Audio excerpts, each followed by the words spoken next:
क्या पढ़ रहे थे हम लोग?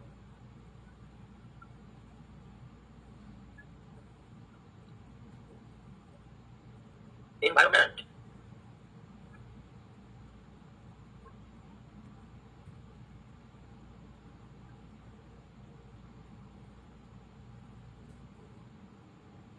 आइए एनवायरमेंट की शुरुआत करते हैं।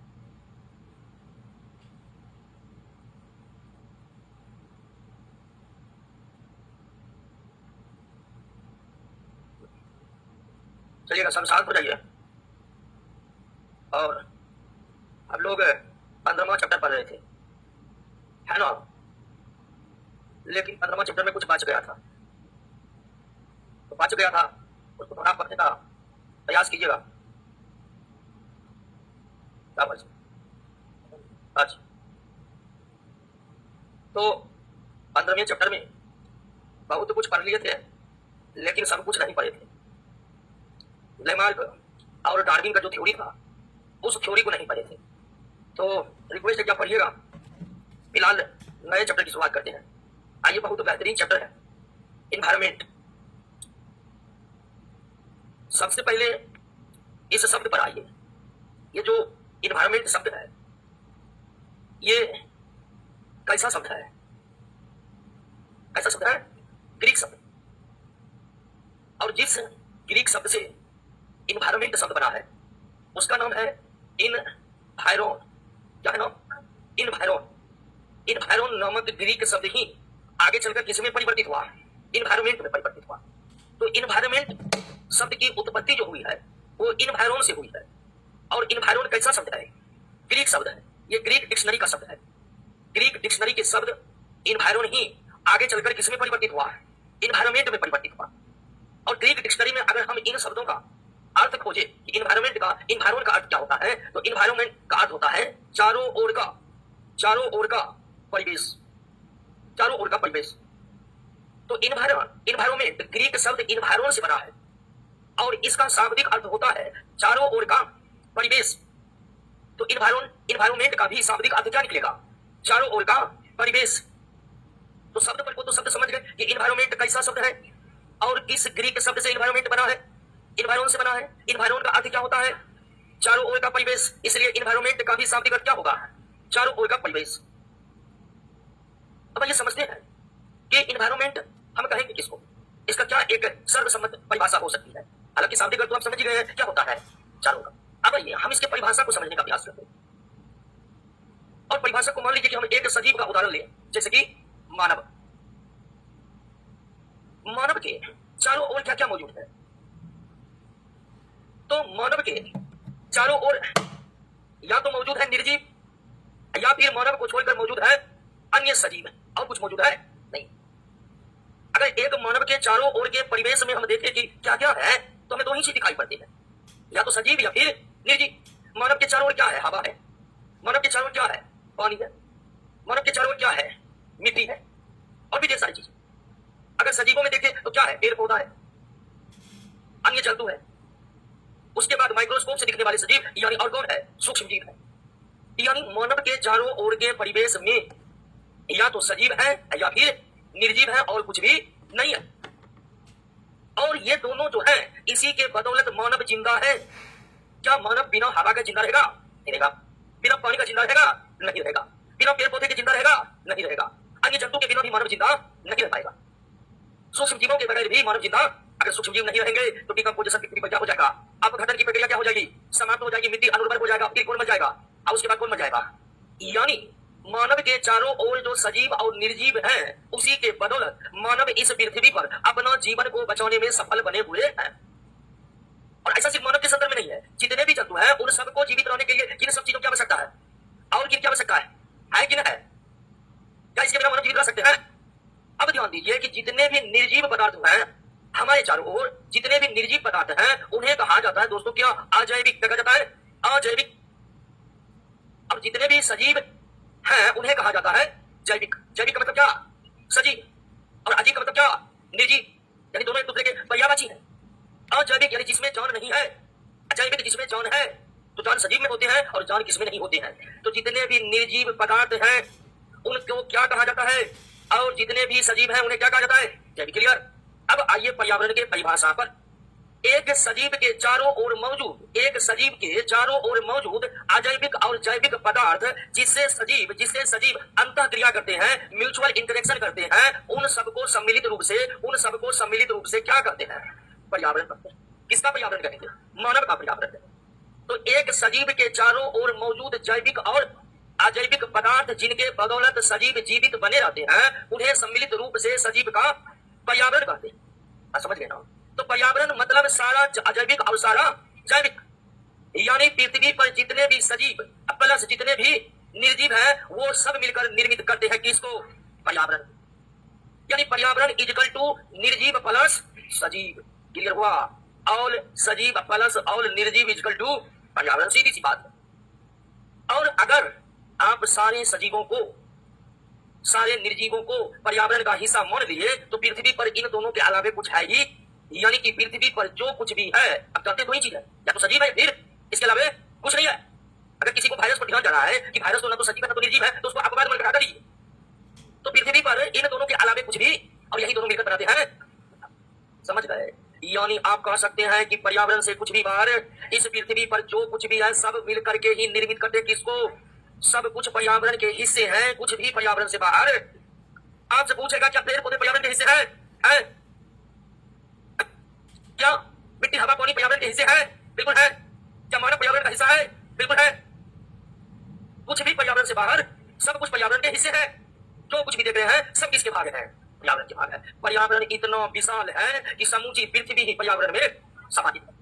पर्यावरण इतना विशाल है कि सब कुछ पर्यावरण में समाहित है। कुछ भी पर्यावरण से बाहर अगर परीक्षा में क्वेश्चन पूछ दे कि पर्यावरण में क्या क्या शामिल है, तो उत्तर एक ही होगा, इनमें से सभी। बात समझे कि नहीं समझे? अगर ये प्रश्न आ जाए कि पर्यावरण में क्या क्या शामिल है, तो हम जानते हैं कि कुछ भी पर्यावरण से बाहर नहीं है। इसलिए इसका उत्तर क्या होगा? आपके घर में लगा पंखा किसका हिस्सा है? घरों में आने वाली विद्युत ऊष्मा किसका हिस्सा है? क्योंकि वो सब क्या है, इसलिए वो किसके हिस्से है? समझ गए? कोई दिक्कत? तो अगर आप ये बताना चाहते हैं पर्यावरण क्या है आसानी से, तो सिर्फ एक लाइन में बता सकते हैं, पृथ्वी पर जो कुछ भी है सब पृथ्वी के पर्यावरण के हिस्से हैं। या पृथ्वी पर जितना कुछ है सब मिलकर बनाते हैं पृथ्वी का। बात समझ गए? और पृथ्वी पर क्या है, यही मिलकर क्लियर हो गया। पर्यावरण समझ गए? फिर भी जीव वैज्ञानिकों का कहना है कि अगर पर्यावरण को भी हम थोड़ा विस्तार दें तो पर्यावरण बराबर हो जाएगा स्थल मंडल प्लस जल मंडल प्लस वायुमंडल और प्लस जैव मंडल। पर्यावरण इक्वल टू स्थल मंडल प्लस जल मंडल प्लस समझ गए? कोई दिक्कत? कि आप सजीव निर्जीव से संतुष्ट नहीं है तो ये वाला परिभाषा चल सकता है। पर्यावरण बराबर क्या होगा? क्लियर? स्थल मंडल के जो कुछ है किसके हिस्से है? जल मंडल के जो कुछ है किसके हिस्से है? वायुमंडल के जो कुछ है वो किसके हिस्से है? जैव मंडल के जो कुछ है वो किसके हिस्से है? क्लियर हो गया? समझ गए? अब ध्यान दीजिए दोस्तों कि भारत की संसद ने 1986 में पर्यावरण संरक्षण अधिनियम पारित किया। पर्यावरण संरक्षण अधिनियम पारित किया। अब कब पारित किया? 1986 में भारत की संसद पर्यावरण संरक्षण अधिनियम पारित किया। और इस अधिनियम की खास बात तो बहुत कुछ है, लेकिन एक बात यह है कि इस अधिनियम में भी पर्यावरण की परिभाषा दी गई है। यानी पर्यावरण की परिभाषा को भारत की संसद ने भी परिभाषित किया है। इसमें परिभाषित किया है, पर्यावरण संरक्षण अधिनियम में परिभाषित किया। और परिभाषा वही है जो आपको बताए कि एक सजीव के चारों ओर मौजूद जैविक और अजैविक पदार्थ ही मिलकर बनाते हैं सजीव का पर्यावरण। और सजीव को उनके पर्यावरण से अलग नहीं किया जा सकता है। आप क्या किसी सजीव को या फिर मानव को ही उनके पर्यावरण से अलग कर सकते हैं? नहीं कर सकते। किसी भी सजीव का उनके पर्यावरण के बगैर उनका अस्तित्व संभव है। पृथ्वी पर जीवन जीना है तो किसके हिस्से बनकर जीवन जीना पड़ेगा? पर्यावरण से बाहर किसी सजीव का कोई अस्तित्व नहीं है। पर्यावरण से किसी को बाहर नहीं किया जा सकता। तो पर्यावरण संरक्षण अधिनियम 1986 में जो भारत की संसद ने पर्यावरण को परिभाषित किया है, वही परिभाषा हम आपको बताए शुरुआत कि एक सजीव के चारों ओर मौजूद जैविक और अजैविक पदार्थ जो सजीव को जीवित रखने के लिए जरूरी है, वही मिलकर बनाते हैं किसको? क्या पर्यावरण से सजीव को बाहर किया जा सकता है? नहीं किया जा सकता है। क्या सजीव का अस्तित्व उनके पर्यावरण के बगैर है? नहीं है दोस्तों। क्लियर? बात समझ गए ना? कोई दिक्कत नहीं ना? पर्यावरण समझ गए? कोई दिक्कत पर्यावरण में? पर्यावरण क्या है? सब कुछ ही पर्यावरण है, कुछ भी पर्यावरण से बाहर नहीं है। सीधी सी बात है। पर्यावरण क्या है? सब कुछ ही पर्यावरण है, कुछ भी पर्यावरण से बाहर नहीं है, कुछ भी बात नहीं है। क्लियर हो गया? समझ गए? अब ये था इंट्रोडक्शन पर्यावरण का, वो आप समझ गए। अब हम पढ़ेंगे पर्यावरण की संरचना। क्या पढ़ेंगे? पर्यावरण की संरचना।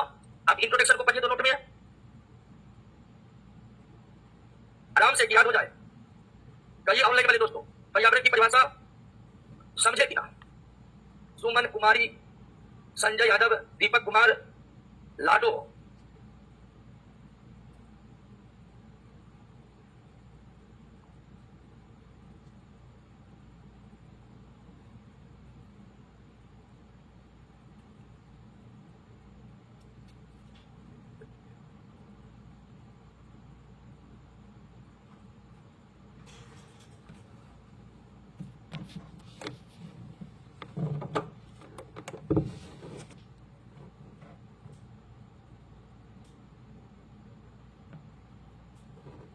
क्लियर?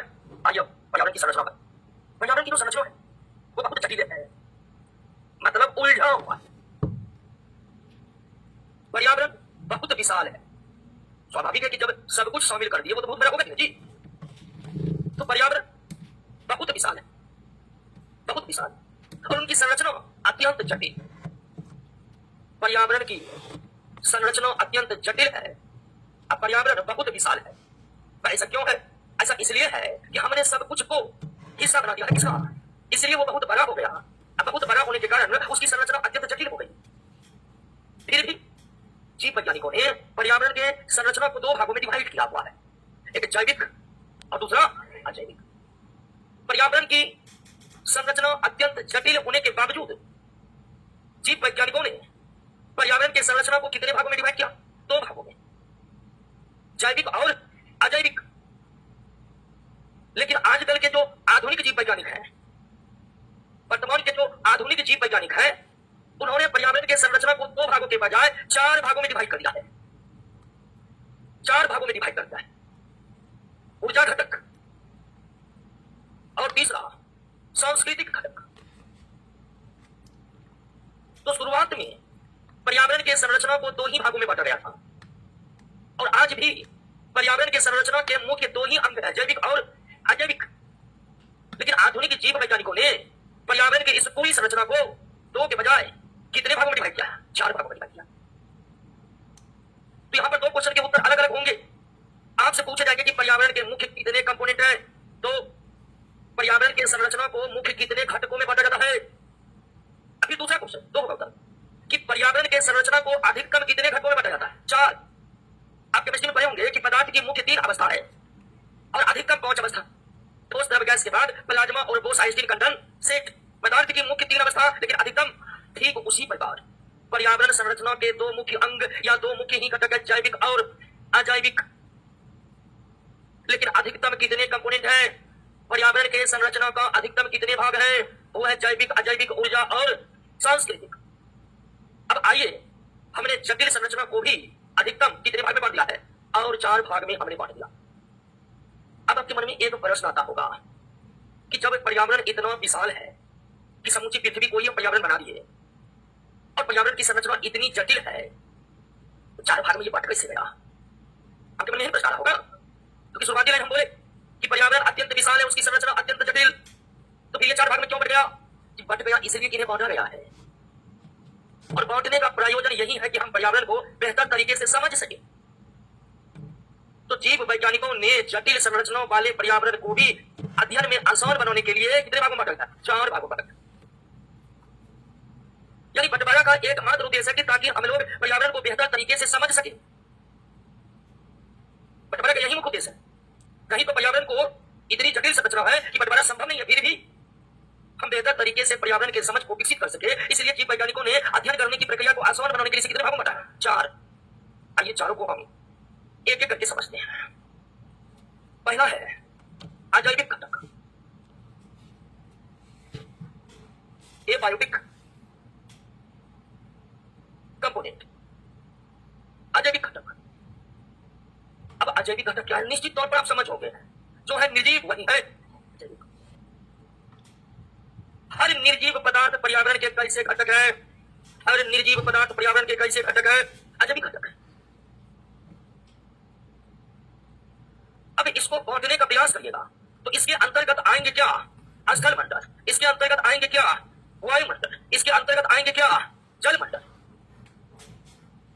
पर्यावरण के अजैविक घटक पर्यावरण के कैसे घटक हैं जिसमें क्या क्या शामिल है, बस समझ गए। स्थल मंडल को भी अगर आप बांटने का प्रयास करिएगा तो स्थल मंडल में आ जाएगा क्या?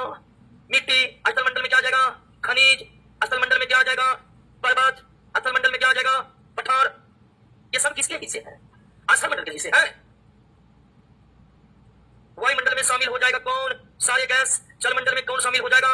समुद्र। समुद्र भूमिगत जितने भी जल हैं, भूमि के भीतर या भूमि के ऊपर, सब किसके हिस्से? तो पर्यावरण के अजैविक घटक पर्यावरण के कैसे घटक हैं जिनमें क्या क्या शामिल है, मैं समझ गया। अब आपसे पूछ दिया परीक्षा कि पर्वत पर्यावरण का कैसा घटक है, पठार पर्यावरण के कैसा घटक है, ऑक्सीजन नाइट्रोजन जैसा गैस कैसा घटक है, सागर महासागर कैसा घटक है, जो भी निर्जीव है वो सब कैसा घटक है, जो भी निर्जीव है सब कैसा घटक। सीधी सी बात है, अजैविक घटक समझ गए। अब क्या परीक्षा में इस प्रश्न में दिक्कत होगा कि कौन अजैविक घटक है और कौन नहीं है? दिक्कत होगा। जो भी निर्जीव है सब पर्यावरण के कैसे घटक है, अजैविक क्या क्या आते हैं इसमें, स्थल मंडल, जल मंडल और क्लियर, बस समझ गए। पढ़िए तो अजैविक घटक को पढ़िए तो देखिए तो याद हो गया।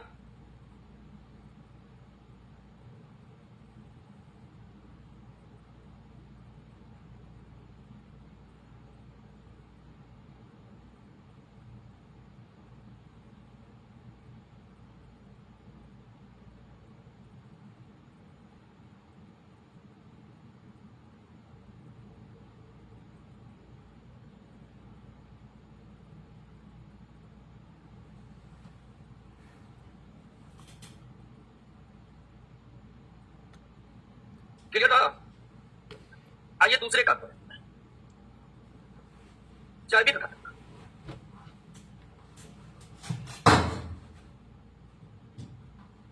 बायोटिक का पॉइंट आप पहले समझ चुके हैं कि जैविक मतलब क्या। सही, इस पृथ्वी पर जितने भी सजीव हैं वो सारे सजीव ही पर्यावरण के कैसे घटक हैं, जैविक घटक। इस पृथ्वी पर जितने भी सजीव हैं वो पर्यावरण के कैसे घटक हैं, जैविक घटक। अब पृथ्वी पर सजीव तीन तरह के हैं, सूक्ष्म जीव, पेड़ पौधा और जल। कोई और सजीव है नहीं, बस यही है। अब जब मैं कह रहा था कि भंगी भंगी कवक बचा हुआ, तो कवक को हम मान सकते हैं क्या? पेड़ पौधा। तो जितने सूक्ष्म जीव है वो पर्यावरण के कैसे घटक, जैविक घटक। जितने भी पेड़ पौधे हैं वो पर्यावरण के कैसे घटक, जैविक घटक। जितने भी जंतु हैं वो पर्यावरण के कैसे घटक, जैविक घटक।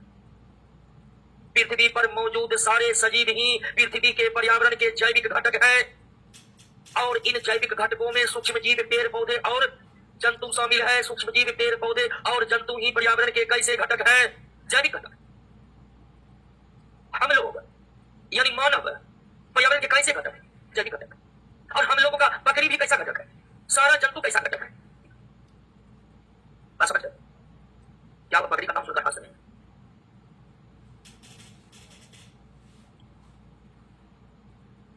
बकरी बहुत महत्वपूर्ण जीव है ना जी। और वो जो पंचायती राज का चुनाव होता है उसमें तो बकरी छाप मिलने लगा। इसी बार जब हम गाँव गए थे, इलेक्शन हो रहा था पंचायत का, तो एक वार्ड सदस्य का पटिया से आया मिला, बोला भैया प्रणाम, बीमारी प्रणाम। बोला सर वोट दे दीजिए, जी की छाप, बकरी छाप। बकरी तो बड़ा प्यारा जीव है जी, उस पर कैसे बटन दबाएंगे।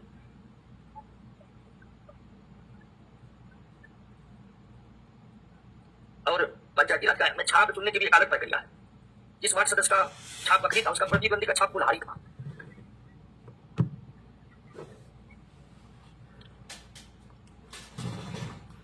और तो उनके तीसरे प्रतिद्वंदी का छाप तक भी पता।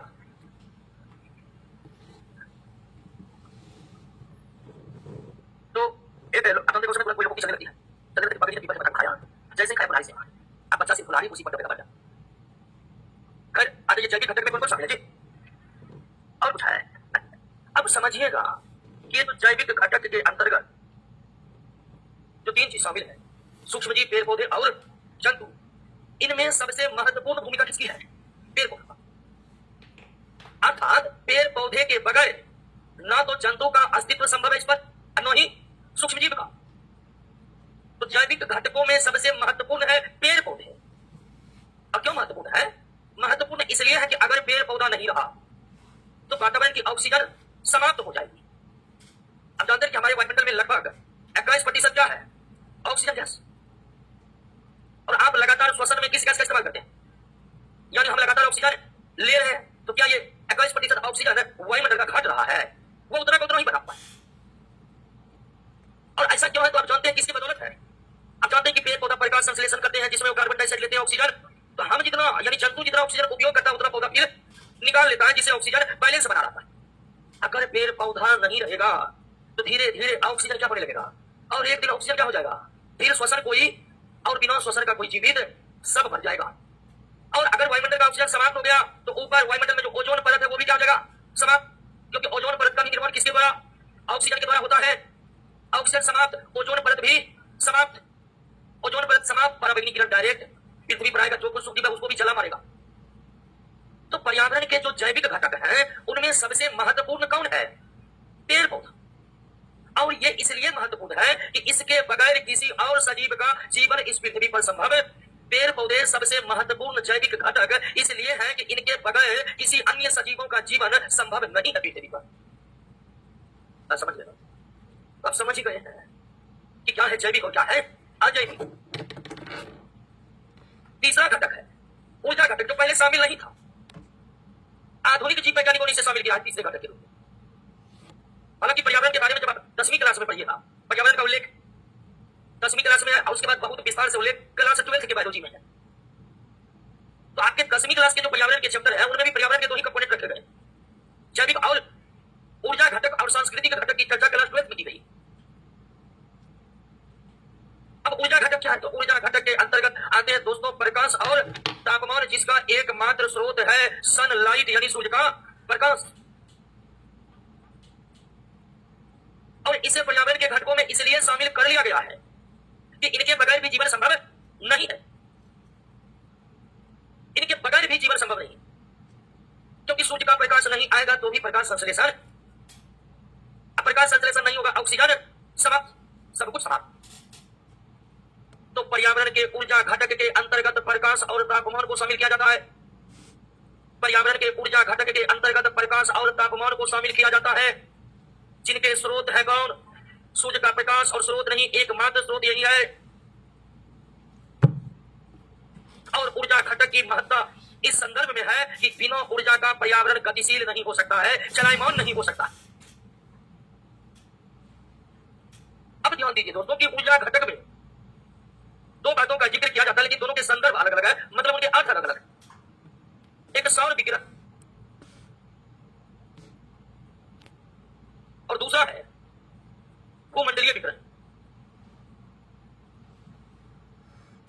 ऊर्जा घटक के अंतर्गत सौर विकिरण क्या है और भूमंडलीय विकिरण क्या है, इन दोनों में क्या है? आप जानते हैं कि हमारी पृथ्वी सौरमंडल का एक हिस्सा है। हमारी पृथ्वी सौरमंडल का एक, और इसी सौरमंडल के प्रमुख सदस्य हैं क्या? प्रमुख सदस्य हैं सूर्य। अब इनसे विकिरण आती है। अब कुछ सौर ऊर्जा से निकलने वाले विकिरण पृथ्वी पर आती ही, तो सूर्य से जो चला पृथ्वी की ओर वो क्या है? जो प्राप्त हुआ पृथ्वी को वो क्या है? बात समझे कि नहीं समझे? सूर्य से जो विकिरण चली पृथ्वी की ओर वो सम्मिलित रूप से क्या है? जो पृथ्वी पर आया वो क्या है? और निश्चित तौर पर अगर सौरमंडल की संरचना को आप थोड़ी बहुत भी समझ रहे हैं तो आप जान रहे हैं कि सूर्य का सारा विकिरण पृथ्वी को नहीं मिलेगा। बात समझ रहे? ये हिस्सा पृथ्वी का क्या हो जाता? अब ये और ये विकिरण निकल गया, फिर ये ऊपर जाएगा तो जो रात है वो क्या हो जाएगा? और जो दिन है वहां फिर कुछ विकिरण पृथ्वी को नहीं मिलेगा। सौर विकिरण का वो हिस्सा जो पृथ्वी के क्षैतिज परत पर पड़ती है उसे हम क्या कहते हैं? भूमंडलीय विकिरण। पृथ्वी की ओर आने वाली सारा विकिरण क्या है? अपर्याप्त होने वाली है, कोई दिक्कत। ऊर्जा घटक समझ गए। उसके बाद पर्यावरण का चौथा घटक है सांस्कृतिक घटक। और सांस्कृतिक घटक में जीव वैज्ञानिक शामिल करते हैं किसको? अर्थव्यवस्था को, इकोनॉमी को। और किसको शामिल करते हैं? राजनीति को। और किसको शामिल करते हैं? सभ्यता को, सिंधु घाटी सभ्यता। और किसको शामिल करते हैं? संस्कृति को। सभ्यता और संस्कृति समझ रहे हैं ना? अब इतिहास में पढ़े सिंधु घाटी सभ्यता, मिस्र की सभ्यता, मेसोपोटामिया सभ्यता, उसी को मिस्र की सभ्यता कहते हैं। संस्कृति हमारे जीने की कला की जो प्रतिबिंब है उसे क्या कहते हैं? संस्कृति। होली में रंग लगाते हैं, ये एक प्रकार की क्या है? संस्कृति। अब बकरीद में पकड़ा करते हैं, ये भी क्या है? संस्कृति की है। अब ये तो धर्म है, बिल्कुल धर्म की संस्कृति के ही अंग है धर्म। बात समझे नहीं?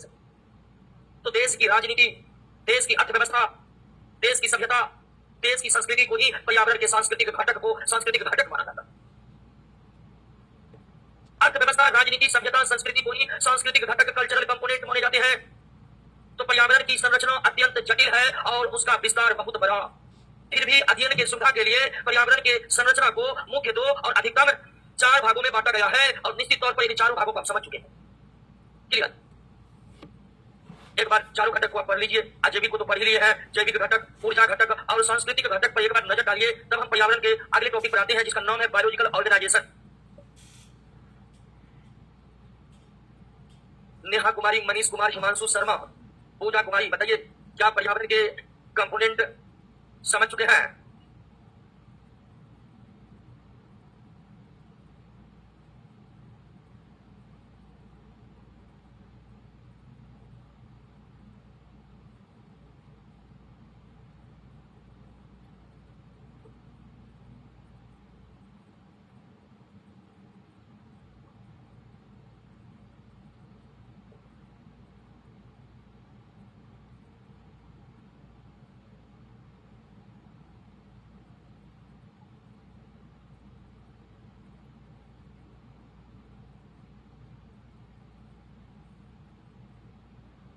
क्लियर?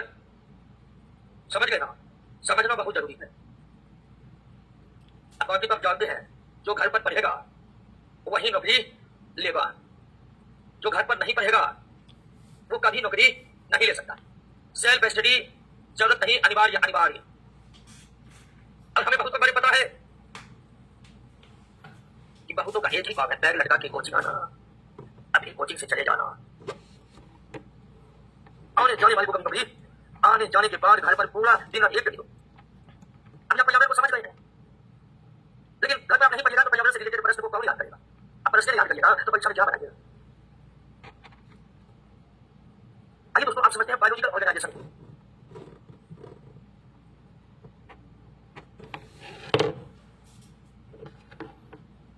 जैव व्यवस्था,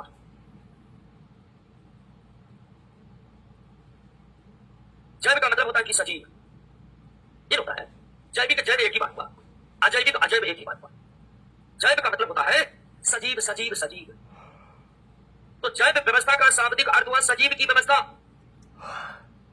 अर्थात पर्यावरण में जो सजीव है, पर्यावरण में जो सजीव है वो कैसे बने हैं, उनकी व्यवस्था किस रूप में है।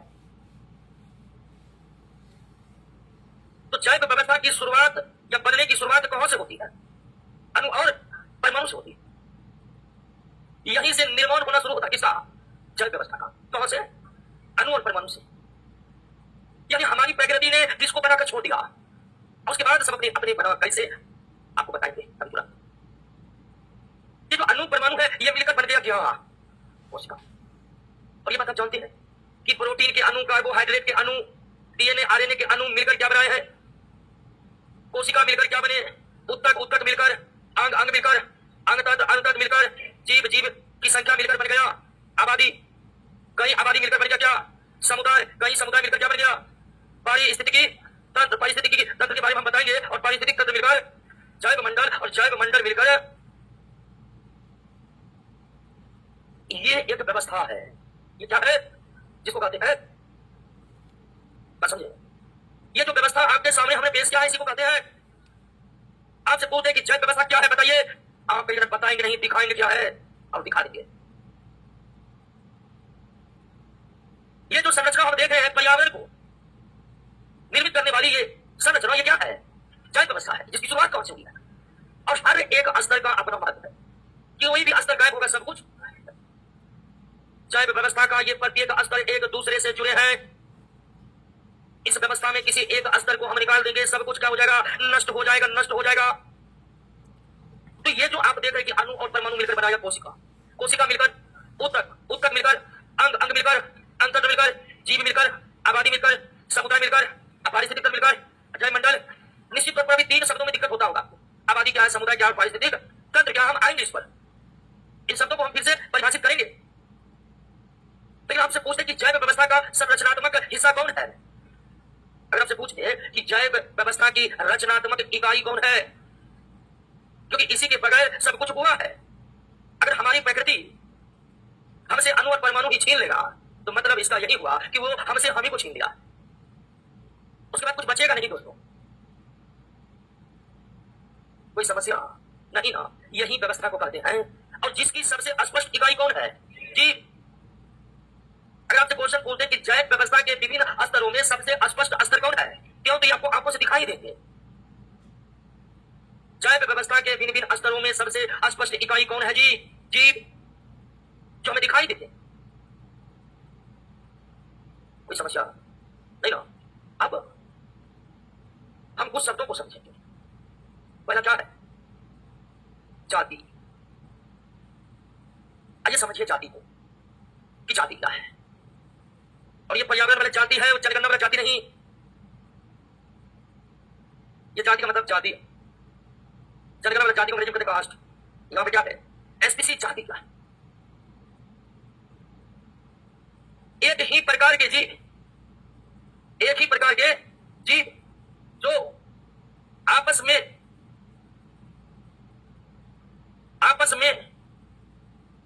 प्रजनन कर सके, अपने जैसे संतान उत्पन्न कर सके, उसे क्या कहते हैं। यानी जाति के लिए 3 शर्त है कि वो सब क्या होनी चाहिए और आपस में क्या करनी चाहिए और फिर क्या उत्पन्न करनी चाहिए, वो क्या कहलाएगा। जैसे कुत्ता क्या है, जंतु की एक जाति, मानव क्या है, जंतु की एक दूसरी जाति है, बिल्ली क्या है, जंतु की एक तीसरी जाति। उसी तरह बरगद क्या है, पेड़ की एक जाति, पेड़ की एक जाति। मटर क्या है, पेड़ की एक दूसरी जाति है। केला क्या है, पेड़ की एक तीसरी जाति।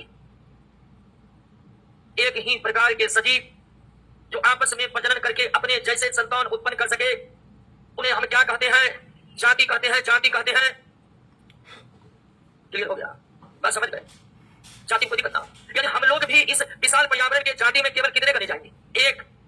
और आपको ये तो पता ही होगा कि हमारे जीव वैज्ञानिकों ने पृथ्वी पर अब तक कितने जाति का पता लगाया, 18 लाख। और ये खोज जारी है लगातार। पेड़ पौधे, जंतु, सूक्ष्म जीवों के कुल 18 लाख जातियों का पता अब तक हमारे जीव वैज्ञानिकों ने लगा चुका है। समझ में जाती है। दूसरा है आबादी, पॉपुलेशन। अब आबादी क्या है,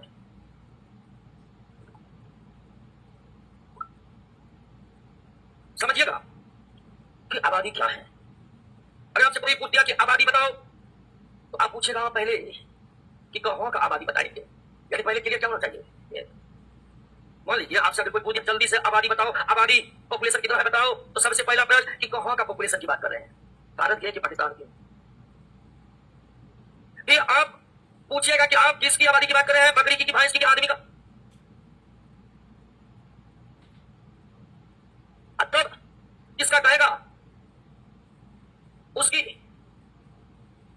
कुल संख्या ही क्या कहलाएगी, आबादी का।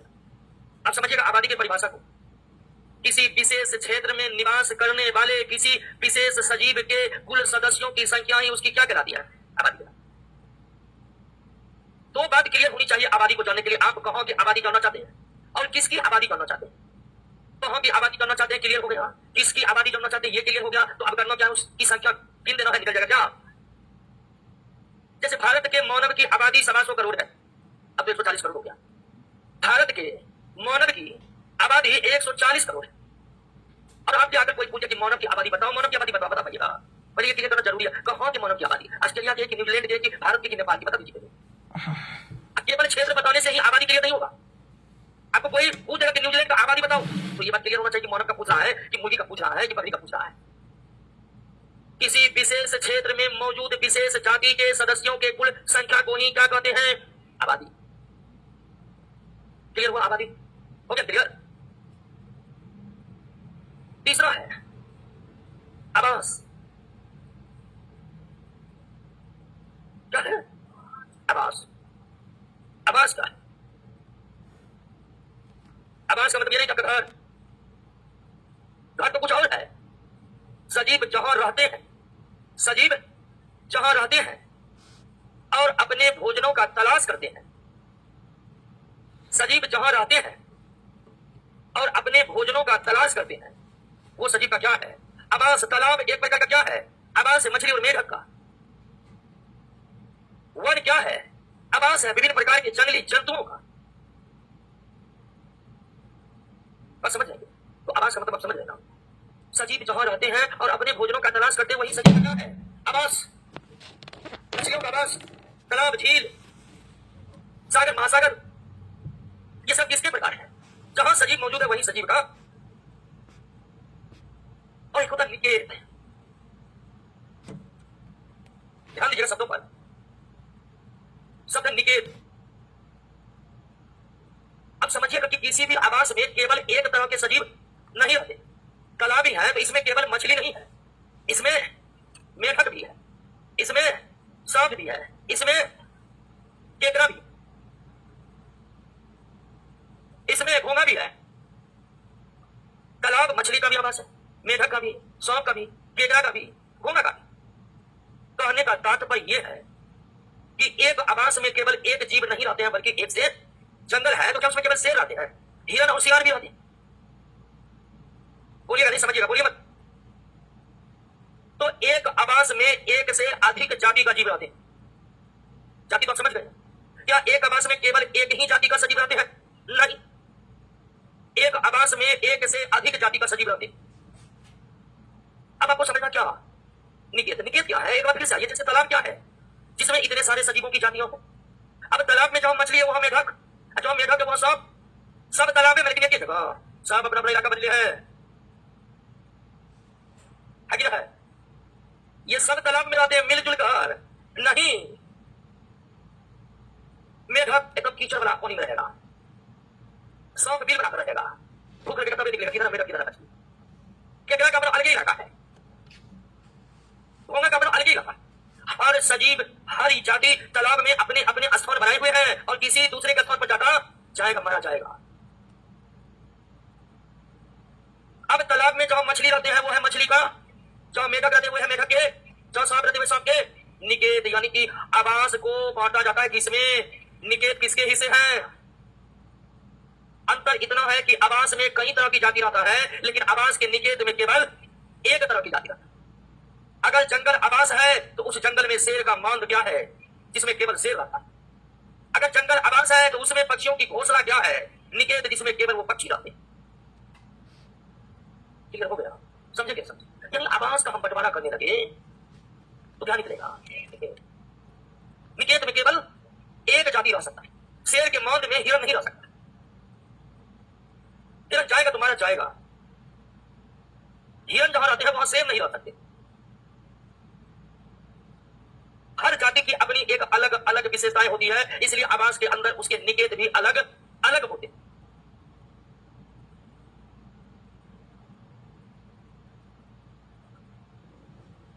क्लियर हो गया? कई निकेत मिलाकर बनते हैं। आवास में कई सारी जातियां रहती है, लेकिन आवास के एक निकेत में केवल एक जातियां। समझ रहे? इन दोनों शब्दों को दिक्कत। अब समझना है समुदाय को, कम्युनिटी को। एक आवास में कई जाति के जीव रहते हैं। रहते कि रहते? एक आवास में कई जाति के जीव रहते हैं और जितने भी जाति के जीव रहते हैं वो एक दूसरे पर निर्भर हैं। जंगल में हिरन भी है, शेर है, दोनों एक दूसरे पर निर्भर है कि है? हालांकि हिरन पेड़ पौधे पर निर्भर है, हिरन पर शेर निर्भर है, शेर पर हिरन की संख्या निर्भर है। तो एक आवास में कई सारे जातियों के जीव रहते हैं और वे सब जातियां एक दूसरे से किसी न किसी तरह संबंधित रहते हैं। एक आवास में रहने वाली सारी जातियां मिलकर कहलाता है क्या? समुदाय। एक आवास में जितने सजीवों की जातियां है सब मिलकर क्या कहलाएगा? समुदाय कहलाएगा, कम्युनिटी कहलाएगा। आपसे कोई कह दिया ये सब जंगल के समुदाय है, मतलब ये जंगल में रहने वाले सारे सजीवों की जातियां। आवास बदलेगा, समुदाय भी बदल जाएगा। समझ गए? एक आवास में एक से अधिक जातियों के सजीव निवास करते हैं और वे सब जातियां मिलकर समुदाय कहलाते हैं। क्लियर हो गया? जाति क्या है, आबादी क्या है, आवास क्या है, निकेत क्या है, समुदाय क्या है? क्या इन सब बातों को हम समझ गए हैं? एक बार नजर दोहराइए तो फिर आते हैं हमारे टॉपिक पर।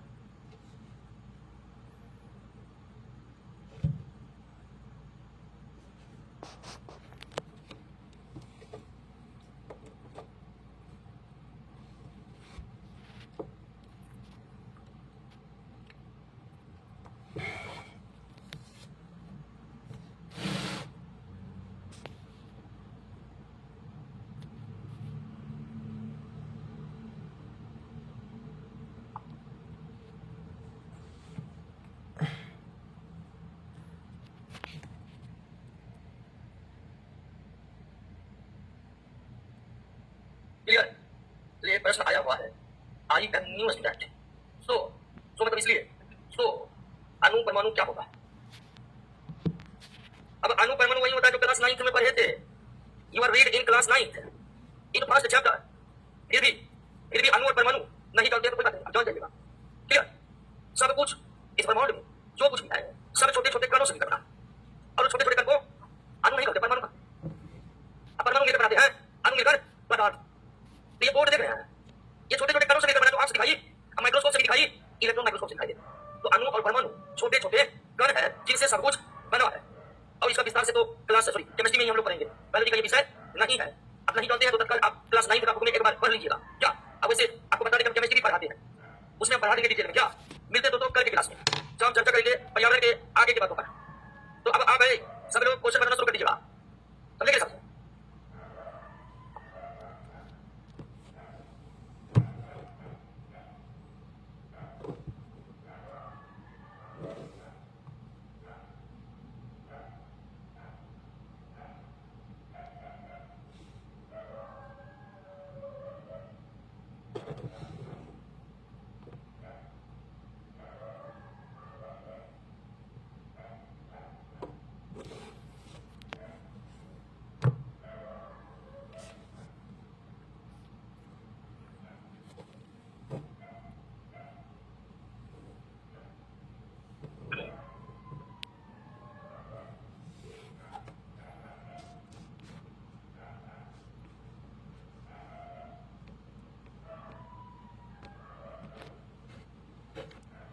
कहां तक हुआ था?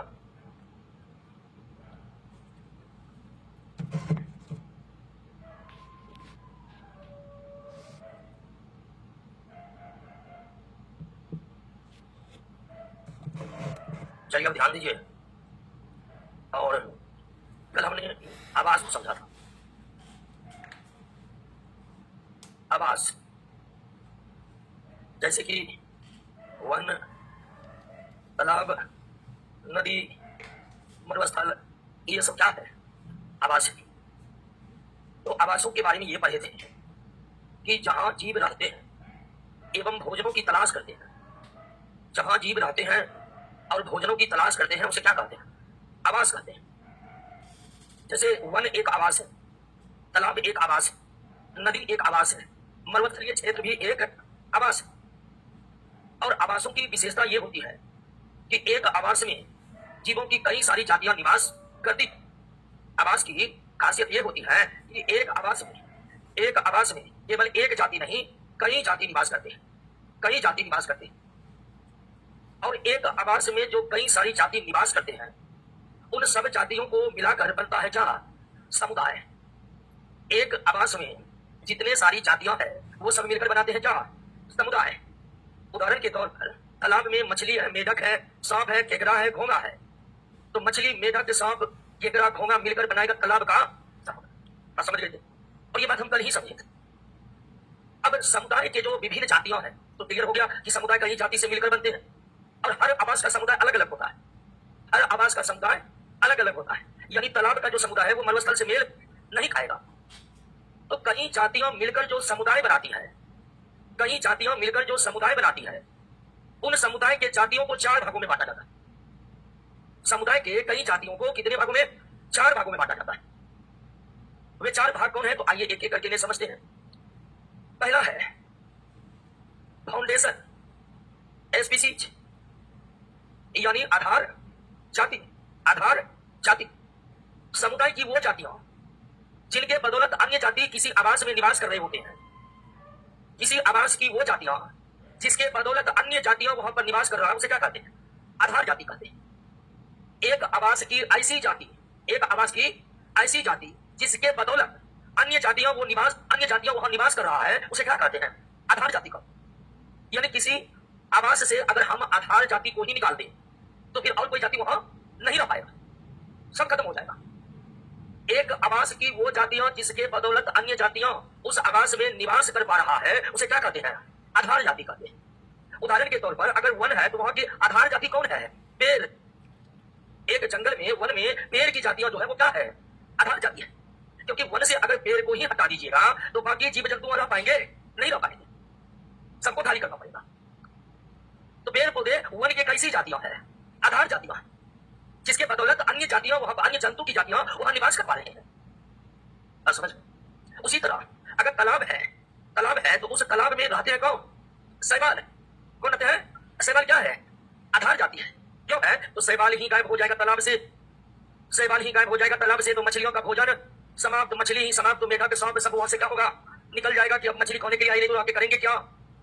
तो तालाब में शैवाल ऐसी जाति है जो भोजन के रूप में मछलियों इस्तेमाल करती है, और मछलियों अन्य जीवों का भोजन है।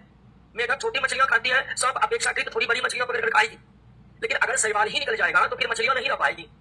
अब मछलियां ही नहीं रह पाएगी तो बाकी जीव अपने आप दूसरे आवास, दूसरे तालाब की ओर प्रस्थान करने के बारे में सोचने लगेगा। तो समझे, आधार जाति समझे ना? एक आवास की वो जातियां, एक आवास की वो जातियां जिनके बदौलत अन्य जातियां उस आवास में निवास कर पा रहे हैं, उसे क्या कहते हैं? आधार जाति कहते हैं। समझ गए? कोई दिक्कत? आधार जाति में कोई दिक्कत? सबसे महत्वपूर्ण जाति कौन हुआ? आधार जाति हुआ, क्योंकि ये अन्य जातियों के रहने के सुनिश्चित करता है। अन्य जातियां रह पाएगा कि नहीं रह पाएगा, ये किसके द्वारा सुनिश्चित होती है? आधार जाति के द्वारा सुनिश्चित होती है। दूसरा है अम्ब्रेला स्पीसीज। अम्ब्रेला स्पीसीज क्या है? अम्ब्रेला स्पीसीज बड़े आकार के जंतु होते हैं।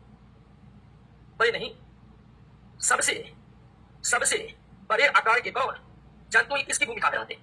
अम्ब्रेला स्पीसीज की भूमिका में रहते हैं। अभी आप आधार जाति में पौधे भी देखें, आधार जाति की भूमिका पौधा भी निभा सकता है, आधार जाति की भूमिका जंतु भी निभा सकता है, लेकिन अम्ब्रेला जाति की भूमिका केवल कौन निभा सकता? जंतु। अब वो भी वो जंतु जो सबसे बड़े आकार का है। तो किसी आवास में निवास करने वाले भिन्न भिन्न जंतुओं में, किसी आवास में निवास करने वाले भिन्न भिन्न जंतुओं में जो सबसे बड़े आकार के जंतु हैं, वही कहलाएगा क्या? Umbrella species. और अम्ब्रेला स्पीसीज की भूमिका में, अम्ब्रेला स्पीसीज की भूमिका में कौन रहते हैं? शेर रहते हैं। और कौन रहते हैं? बाघ रहते हैं। बात समझे कैसे? हालांकि ये किस आवास की हम बात कर रहे हैं? वन की बात कर रहे हैं। वही तालाब की बात होगी तो तालाब में जितने भी जंतु हैं उसमें जो सबसे बड़े आकार के जंतु जिसे कोई मार नहीं सकता है, वही सबको मारेगा, वो क्या कहलाएगा? तो अम्ब्रेला जाति की खासियत है कि अम्ब्रेला जाति केवल कौन हो सकते हैं? जंतु। कौन जंतु हो सकते हैं? बड़े आकार के। मतलब उस जंतु को कोई मार नहीं सकता, वो सबको मारेगा। जंगल में शेर और बाघ को मारने में कोई है नहीं है, वो अपने में झगड़ कर मर जाइए, अलग बात है। लेकिन और जंतु उस पर अटैक, वो अटैक करता है। आप समझ गए ना? उसी तरह मरुस्थल की बात होगी, मरुस्थल की बात होगी। जैसे समुद्र का अम्ब्रेला प्रजाति व्हेल मछली हो गया, समुद्र का अम्ब्रेला प्रजाति व्हेल मछली हो गया, क्योंकि समुद्र में उससे बड़ा आकार का कोई है नहीं। बात समझ गए ना? अम्ब्रेला प्रजाति समझ गए ना? किसी भी आवास में भिन्न भिन्न जंतुओं में जो सबसे बड़े आकार के जंतु हैं, जो अन्य जंतुओं को मार कर खाते हैं, जिसे और कोई नहीं मार सकता, वो क्या कहलाता है? अम्ब्रेला प्रजाति कहलाता है। कोई दिक्कत? तीसरा keystone species. Keystone species umbrella जाति, अम्ब्रेला जाति और कीस्टोन जाति में बहुत कम का अंतर है। कीस्टोन जाति की परिभाषा तो यही है कि आवास में जिस जंतु की महत्व सबसे अधिक है, किसी आवास में जिन जंतुओं का महत्व सबसे अधिक है, वही कहलाता है क्या? कीस्टोन जाति, अम्ब्रेला जाति और कीस्टोन जाति में बहुत कम का फर्क है। किसी किसी आवास में जो अम्ब्रेला जाति है वही कीस्टोन जाति भी है, लेकिन अंतर यह है कि कीस्टोन जाति जंतु भी हो सकते हैं, कीस्टोन जाति पेड़ पौधे भी हो सकते हैं, कीस्टोन जाति सूक्ष्म जीव भी हो सकते हैं। लेकिन अम्ब्रेला जाति केवल बड़े आकार के जंतु हो सकते हैं, अम्ब्रेला जाति केवल बड़े आकार के जंतु हो सकते हैं, लेकिन कीस्टोन जाति जंतु भी हो सकता है, पेड़ भी हो सकता है और सूक्ष्म जीव भी हो सकता है। एक आवास में जिस जाति का सबसे अधिक वर्चस्व होता है, सबसे अधिक महत्व होता है, उस जाति को, उस आवास का क्या कहते हैं? कीस्टोन जाति। बात समझे? जैसे किसी जंगल में खाली चंदने का पेड़ है, फिर पुष्पावली, चंदन का पेड़, यानी जो जंगल दिखाया गया था, अगर उस जंगल को आवास माने तो चंदन का पेड़ उस जंगल का क्या होगा? कीस्टोन। तो उस जंगल का सबसे ज्यादा महत्वपूर्ण चीज वही चंदन का पेड़ है, बाकी सब सेकेंडरी है, चंदन का पेड़ प्राइमरी है। बात समझ लेना। उदाहरण के तौर पर काजीरंगा, असम का जो काजीरंगा अभयारण्य है, उसको आप किस रूप में पहचानते हैं? एक सिंग वाला गेंडा, दो सिंग वाला भी गेंडा होता है, एक सिंग वाला गेंडा, यानी काजीरंगा में और बहुत जातियां हैं, लेकिन सबसे महत्व का जाति कौन है? एक सिंग वाला गेंडा। वो एक सिंग वाला गेंडा काजीरंगा अभयारण्य का क्या है? कीस्टोन जाति है। किसी आवास का वो जंतु जो सबसे महत्वपूर्ण है, जिसके कारण आवास को जाना जाता है, वो जाति वहां की क्या है? कीस्टोन जाति, कीस्टोन जाति। और चौथा है इंडिकेटर स्पीसीज, संकेतक जाति, संकेतक जाति, इंडिकेटर स्पीसीज। अब संकेतक जाति कौन है? संकेतक जाति कौन है? संकेतक जाति उसे कहते हैं जो पर्यावरण के बदलाव का असर सबसे पहले झेलते हैं। अगर पर्यावरण में कोई बदलाव हुआ और उस बदलाव का प्रभाव जिस जाति पर सबसे पहले पड़ेगा वो क्या कहलाएगा? संकेतक जाति। संकेतक जाति आवास की वो जाति है जो पर्यावरण के बदलाव के कारण सबसे पहले प्रभावित होते हैं, और अगर एक एक करके आवास की जातियां मरने लगे तो सबसे पहले मरना जो शुरू करेगा वो कौन होगा? संकेतक जाति। संकेतक जाति आवास की वो जाति है जो मर करके इंडिकेट करता है कि कुछ आवास में हो चुका है। उदाहरण के लिए लाइकेन जिस आवास में है उस आवास का वो क्या होता है? संकेतक जाति। लाइकेन जिस आवास में है उस आवास में लाइकेन कैसी जातियां हैं? संकेतक जातियां, क्योंकि कुछ भी होगा, जरा सा भी पर्यावरण में कोई बदलाव होगा, सबसे पहले लाइकेन ही मरना स्टार्ट करेंगे, उसके बाद किसी और की बारी होगी। तो किसी आवास की वो जातियां जो बहुत संवेदनशील है, जो बहुत सेंसिटिव है, संवेदनशील है, कुछ भी गड़बड़ होने पर सबसे पहले आवास का वही मर जाता है, तो निश्चित तौर पर वो कौन जाति है? संकेतक जाति। बस समझ गए ना? कोई दिक्कत? तो एक आवास में कई जातियां निवास करती है, एक आवास में कई जातियां निवास करती है, एक आवास में जितनी जातियां निवास करती है सब मिलकर के आवास का समुदाय कहलाती है। यानी कई सारी जातियों को मिलाकर समुदाय बनते हैं, और उन समुदाय में जितने भी जातियां होती है उन्हें 4 भागों में बांटा गया है: फाउंडेशन जाति, अम्ब्रेला जाति, कीस्टोन जाति और इंडिकेटर जाति। आवास में जिस जाति का महत्व सबसे अधिक है, जिसके बदौलत अन्य जाति आवास में रह रहे हैं, उसे फाउंडेशन जाति कहते हैं। आवास के सबसे बड़े आकार के जंतु को अम्ब्रेला जाति कहते हैं। आवास के सबसे महत्वपूर्ण जाति को कीस्टोन जाति कहते हैं। आवास के सबसे संवेदनशील जाति को इंडिकेटर जाति कहते हैं। यानी सबसे पहले गड़बड़ होने पर, आवास में कोई गड़बड़ी होने पर सबसे पहले आवास की जो जातियां मरती है उसे क्या कहते हैं? इंडिकेटर जाति कहते हैं। बात समझे? कोई दिक्कत? तो समुदाय कई जातियां मिलाकर बनती है, और उन सब जातियों को कितने भागों में बांट सकते? 4 भागों में बांट सकते। कोई दिक्कत? पर ये तो चारों जाति को, एक बार आप चारों जाति को पढ़ दीजिए। ऑनलाइन वाले दोस्त खुशी कुमारी समझ नहीं आया? क्या नहीं समझ आया? बहुत आसान है जी। सबसे महत्वपूर्ण जाति कीस्टोन जाति, सबसे महत्वपूर्ण जाति जिसके बदौलत अन्य जाति वहां पर निवास कर पा रहा है उसे आधारीय जाति। सबसे बड़े आकार के जंतु अम्ब्रेला जाति, सबसे संवेदनशील जाति संकेतक जाति। सीधी सी बात है।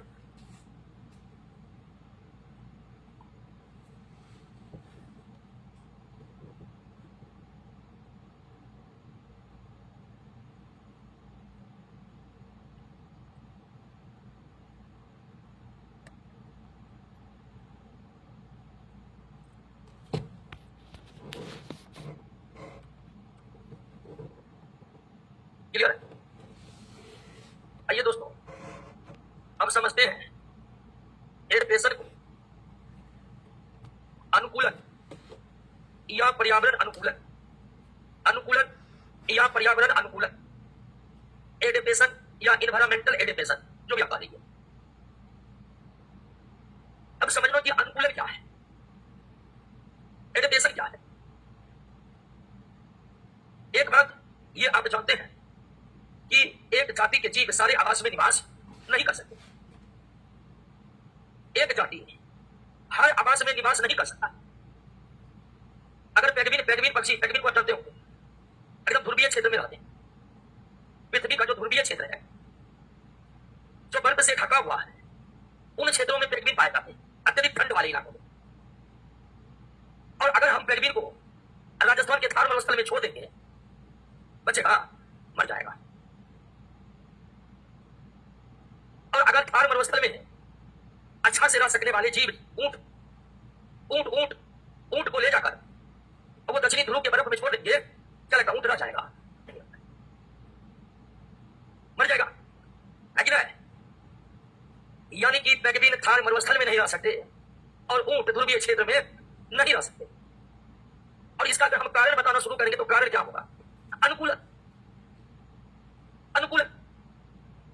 पेंगुइन थार मरुस्थल में इसलिए नहीं रह सकते क्योंकि पेंगुइन के पास थार मरुस्थल में रहने का अनुकूलन प्राप्त नहीं है। ऊंट रेगिस्तानी क्षेत्रों में इसलिए सफलतापूर्वक रह पाते हैं कि उन्हें वहां रहने का अनुकूलन प्राप्त है। बात समझे? वे सारे गुण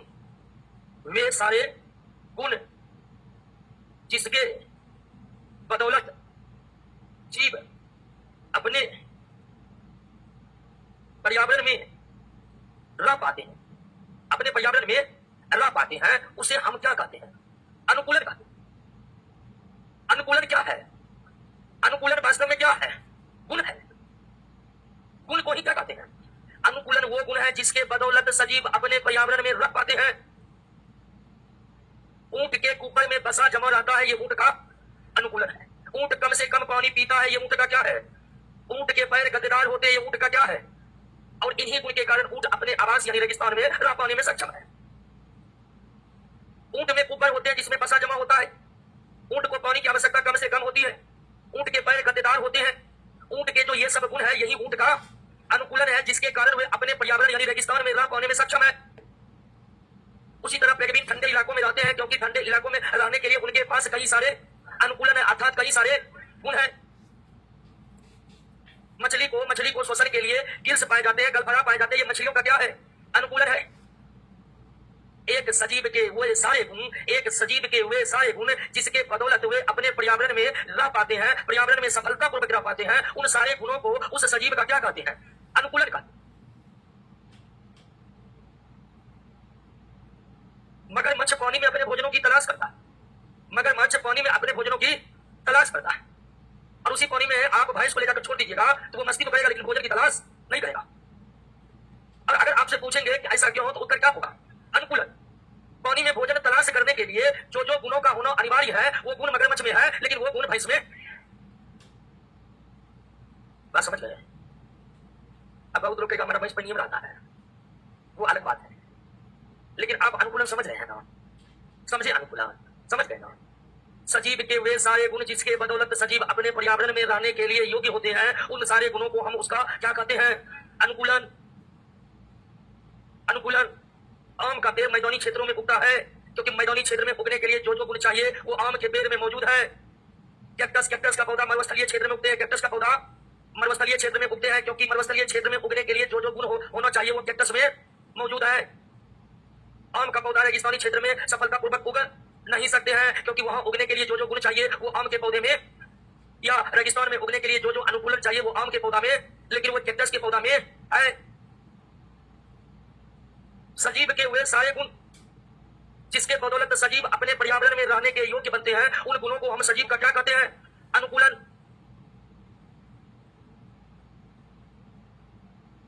अब ध्यान दीजिए दोस्तों कि अनुकूलन जो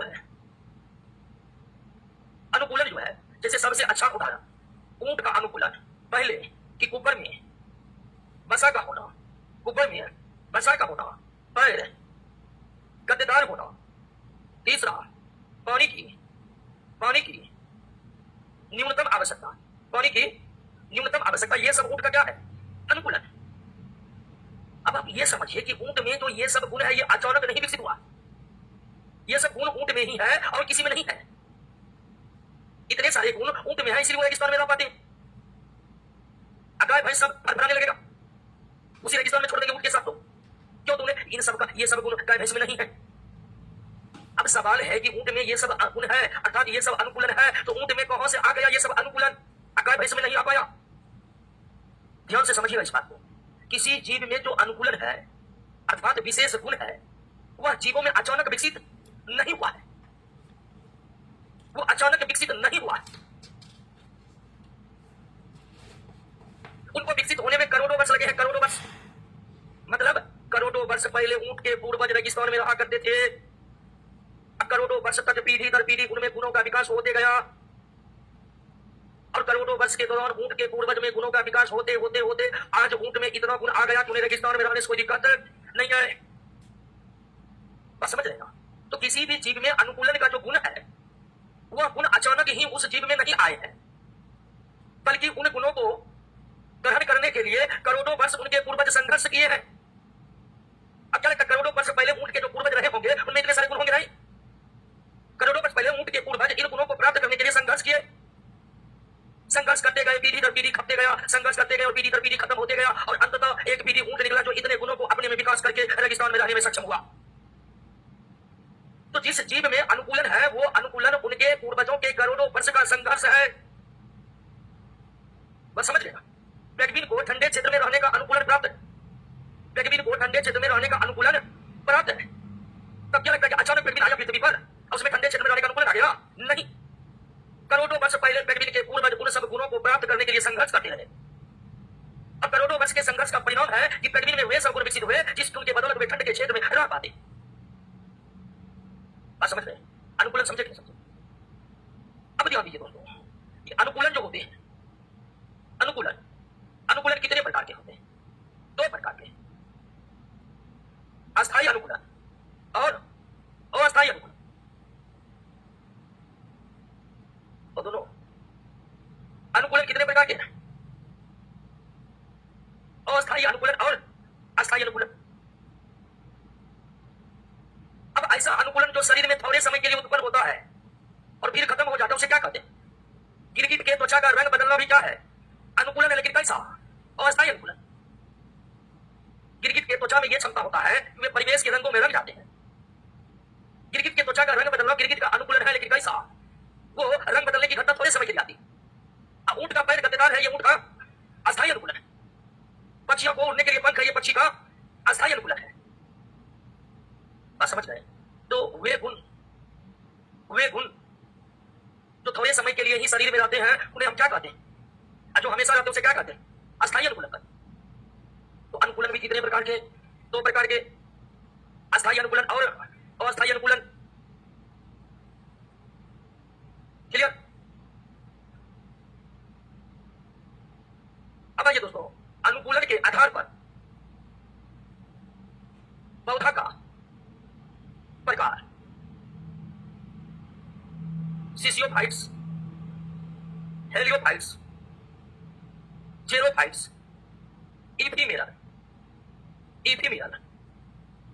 हाइड्रोफाइट्स, हेलोफाइट्स। अब ये जो नाम देख रहे हैं किसका प्रकार है? किसका प्रकार? लेकिन पौधा का प्रकार ये किस आधार पर है?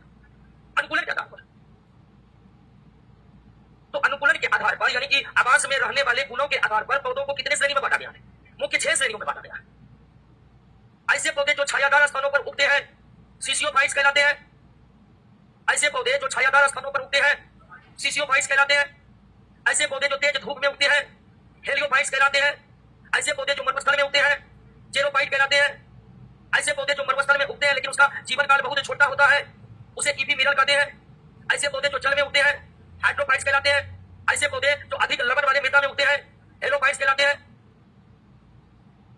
बात समझे? तो अनुकूलन के आधार पर पौधों को कई भागों में बांटा गया है। अनुकूलन के आधार पर पौधों को कई भागों में बांटा गया है और इन सबको क्या करना पड़ेगा? याद करना पड़ेगा। छायादार स्थानों में उगने वाले पौधों को सिसियोफाइट्स कहते हैं। तेज धूप में उगने वाले पौधे को हेलियोफाइट्स कहते हैं। मरुस्थल में उगने वाले पौधे को जेरोफाइट कहते हैं। मरुस्थल में उगने वाले पौधे जिसका जीवन काल छोटा है उसे इफीमेरल कहते हैं। जलीय पौधे को हाइड्रोफाइट्स कहते हैं। लवणीय मृदा में उगने वाले पौधे को हेलोफाइट्स जीरोफाइट्स कहते हैं। ये पौधे का प्रकार है जो कि इस आधार पर है या धुआ का। अब इन सारे पौधे के गुणों को हमें नहीं पढ़ना है, हमें पढ़ना है मुख्य रूप से किसके गुणों को? जीरोफाइट्स प्लांट्स, जिसको हिंदी में कहते हैं मरूदभिद। क्या कहते हैं? मरूदभिद पौधा। आप जानते हैं कैक्टस जैसे कि नागफेनी कैसा प्लांट है? जेरोफाइट प्लांट, यानी वो प्लांट जो रेगिस्तानी क्षेत्र में, मरुस्थलीय क्षेत्र में उगने के योग्य होते हैं। अब आप समझिए कि एक जेरोफाइट प्लांट में वे कौन कौन से अनुकूलन होते हैं जिसके कारण वे किसी आवास, जिसके कारण वो रेगिस्तान में निवास कर पाते हैं। जेरोफाइट प्लांट में वे कौन कौन से गुण मौजूद है जिसके कारण वे मरुस्थल में रहने के पूरे तरह से योग्य है? तो समझिएगा, जेरोफाइट पौधे का जड़ जो होते हैं वो क्या होते हैं? जेरोफाइट प्लांट के जड़ क्या होते हैं? अत्यधिक लंबे, ताकि वे मिट्टी के काफी भीतर जाकर के पानी की खोज कर सके या पानी को ग्रहण कर सके। तो जानते हैं कि मरुस्थलीय क्षेत्र में पानी का बहुत अभाव है। मरुस्थलीय क्षेत्र में पानी का बहुत अभाव है, फिर भी मरुस्थलीय पौधे मरुस्थल में उगते हैं क्योंकि उसका जड़ बहुत लंबा होता है। वो काफी भीतर तक जाकर जल की खोज करते हैं और जल को प्राप्त करते हैं। दूसरा, मरुस्थलीय पौधे के तनों मांसल होते हैं, कि ताकि उसमें जल का क्या हो सके? संग्रह हो सके। मरुस्थलीय पौधे जो होते हैं उसके तनों बहुत मोटे मोटे मांसल होते हैं। और ऐसा किसके कारण होते हैं? जल संग्रह के कारण होते हैं। मरुस्थलीय क्षेत्र में हमेशा बारिश होती है? नहीं होती है। एक आध दिन बारिश हुआ तो मरुस्थलीय पौधे का डिजाइन ऐसा है कि कम से कम बारिश जब होती है तो अधिक से अधिक पानी को अपने में जमा कर लेते हैं, ताकि भविष्य में उसका क्या हो सके? इस्तेमाल हो सके। और अधिक से अधिक पानी को जमा करने के लिए ही उनके तने क्या होते हैं? मांसल होते हैं। तने क्या होते हैं? मांसल होते हैं। और यह विशेषता अन्य पौधे में नहीं है। यह विशेषता केवल उन पौधों में है जो मरुस्थल में उग रहे हैं। अगली विशेषता कि मरुस्थलीय पौधे के जो पत्ती होते हैं, अत्यंत छोटे होते हैं, और कांटों में क्या हो जाते हैं? परिवर्तित हो जाते हैं। आप जानते हैं कि पौधों के पत्तियों से वाष्पोत्सर्जन होता है। पौधे के पत्तियों से क्या होता है? वाष्पोत्सर्जन होता है। और वाष्पोत्सर्जन में आप जानते हैं कि पानी का हानि होता है कि नहीं? और अगर मरुस्थलीय पौधों में सामान्य पौधे की तरह वाष्पोत्सर्जन होने लगे तो पानी बचेगा उसका? बताइए। अगर मरुस्थलीय पौधे में सामान्य पौधे की तरह वाष्पोत्सर्जन होने लगा तो क्या उन्हें मरुस्थल में वो रह पाएंगे? तो मरुस्थलीय पौधे के लिए जरूरी है कि वे जल का कम से कम खर्च करें, अर्थात वे सामान्य पौधे से कम वाष्पोत्सर्जन कर सके। और वाष्पोत्सर्जन कम हो इसके लिए पत्तियों क्या हो जाता है? छोटा। और तो कुछ पौधे में पत्ती होते ही नहीं है, वे बदल जाते किसमें? गौटा में बदल जाते। आप नागफेनी, अंग्रेजी में कैक्टस का पौधा देखे होंगे। कैक्टस के पौधा में जो मांसल भाग दिख रहा है वो क्या है? जो कांटा दिख रहा है वो क्या है? नागफेनी का पत्ता कांटों में बदल गया। बोले कि वाष्पोत्सर्जन होगा ही नहीं। समझ रहे ना? तो मरुस्थलीय पौधे मरुस्थल में रहने में सक्षम कैसे होते हैं? तो उनमें ये सब गुण होते हैं। मरुस्थलीय पौधे मरुस्थल में कैसे रहते हैं? इसके लिए उनमें ये सब गुण होते हैं। बात समझिए। मरुस्थलीय पौधे के जड़ क्या होते हैं? अत्यधिक लंबे। क्यों? कि ताकि वे भूमि के भीतर अधिक दूर से दूर जा सके, पानी की खोज कर सके। मरुस्थलीय पौधे के तनों क्या होते हैं? मांसल। मरुस्थलीय पौधे के पत्ती क्या होते हैं? अत्यंत छोटे अथवा कांटों में परिवर्तित। और जिन मरुस्थलीय पौधे में पत्ती कांटे नहीं बनते हैं, पत्ती ही रहते, वो क्या हो जाते हैं? अत्यंत छोटे। और उसके रंध्र जो होते हैं वो रंध्रीय गुहा, एस्टोमेटल कैविटी में धंस जाते हैं। जिन मरुस्थलीय पौधे में पत्ती कांटों में नहीं बदलते हैं, कैक्टस में तो बदल जाते हैं, लेकिन कई मरुस्थलीय पौधे में वो नहीं बदलते हैं। तो जिन मरुस्थलीय पौधों में पत्ती होते हैं तो वो छोटे होते हैं, और उन पत्तियों में जो रंध्र होते हैं वो गुहा में नीचे क्या होते हैं? धंसे होते हैं। रंध्र से आप लोग परिचित होंगे। पत्तियों में छोटे छोटे छिद्र होते हैं जिन्हें क्या कहते हैं? रंध्र। वाष्पोत्सर्जन के समय वाष्प के रूप में पानी कहां से निकलता है? रंध्र से निकलता है। तो रंध्र जो होते हैं उनसे पानी वाष्प के रूप में निकलेगा। तो मरुस्थलीय पौधे जिनमें पत्ती है, कांटा नहीं, तो उसका रंध्र नीचे क्या होता है? धंस जाता है। अब उससे पानी बहुत कम निकलेगा। देख लीजिए क्या क्या कर रहा है, कर नहीं रहा है, ऐसा है। बात समझ रहे ना? ये क्या है? ये मरुस्थलीय पौधे का अनुकूलन है। क्लियर हुआ? तो अनुकूलन के आधार पर पौधे के मुख्य कितने श्रेणी? 6। छायादार स्थान पर उगने वाले पौधे, सीसियोफाइट्स, धूप में उगने वाले पौधे, हेलियोफाइट्स, मरुस्थल में उगने वाले पौधे, जेरोफाइट्स, मरुस्थल में उगने वाले पौधे जिसका जीवन काल छोटा है। इफीमिरल मरुस्थलीय पौधे जो जल में उगते हैं। हाइड्रोफाइट्स मरुस्थलीय सॉरी ऐसे पौधे जो जल में उगते हैं, ऐसे पौधे जो जल में उगते हैं, ऐसे पौधे जो लवण क्षेत्र में उगते हैं, या ऐसे पौधे जो समुद्र के किनारे उगते हैं, क्योंकि समुद्र के किनारे का क्षेत्र लवणीय क्षेत्र होता है। एक मरुस्थलीय पौधे मरुस्थल में किस प्रकार का अनुकूलन ग्रहण किया जाता है? एक मरुस्थलीय पौधे मरुस्थल में रहने के लिए कौन कौन से अनुकूलन प्राप्त किए हुए हैं?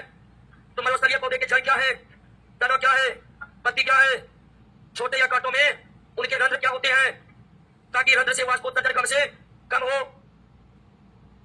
बात समझे? उसके बाद जल्दी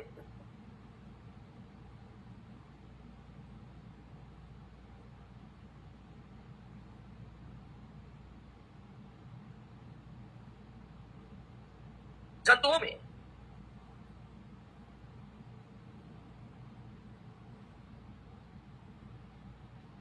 आप जानते हैं कि अनुकूलन प्राप्त करने के लिए केवल पौधों में ही तरह तरह के गुण नहीं उत्पन्न होते हैं। अनुकूलन प्राप्त करने के लिए किसी भी पौधे में ही केवल विशेष अनुकूलन नहीं होता है, पौधे के अलावा ये किसमें और होता है? जंतुओं में भी होता है। अभी आप तुरंत देखें कि मरुस्थलीय पौधे में विशेष गुण है, अर्थात मरुस्थलीय पौधे में विशेष अनुकूलन है, जिसके कारण वे मरुस्थल में रह पाते हैं। तो अनुकूलन केवल पौधों में नहीं, अनुकूलन जंतुओं में। और जंतु अनुकूलन प्राप्त करने के लिए कई तरह के गुणों को अपने में विकसित किया हुआ है। अपने पर्यावरण में रह सकने के लिए, अपने पर्यावरण में निवास करने के लिए विशेष अनुकूलन केवल पौधे प्राप्त नहीं किए हुए हैं, बल्कि जंतु भी किए हुए हैं। जंतु भी किए हुए अपने पर्यावरण में रहने के लिए जंतु कौन से अनुकूलन को प्राप्त किए हुए हैं? तो पहला है माइग्रेशन, यानी क्या? प्रवास। अनुकूलन प्राप्त करने के लिए जंतु क्या करते हैं? प्रवास।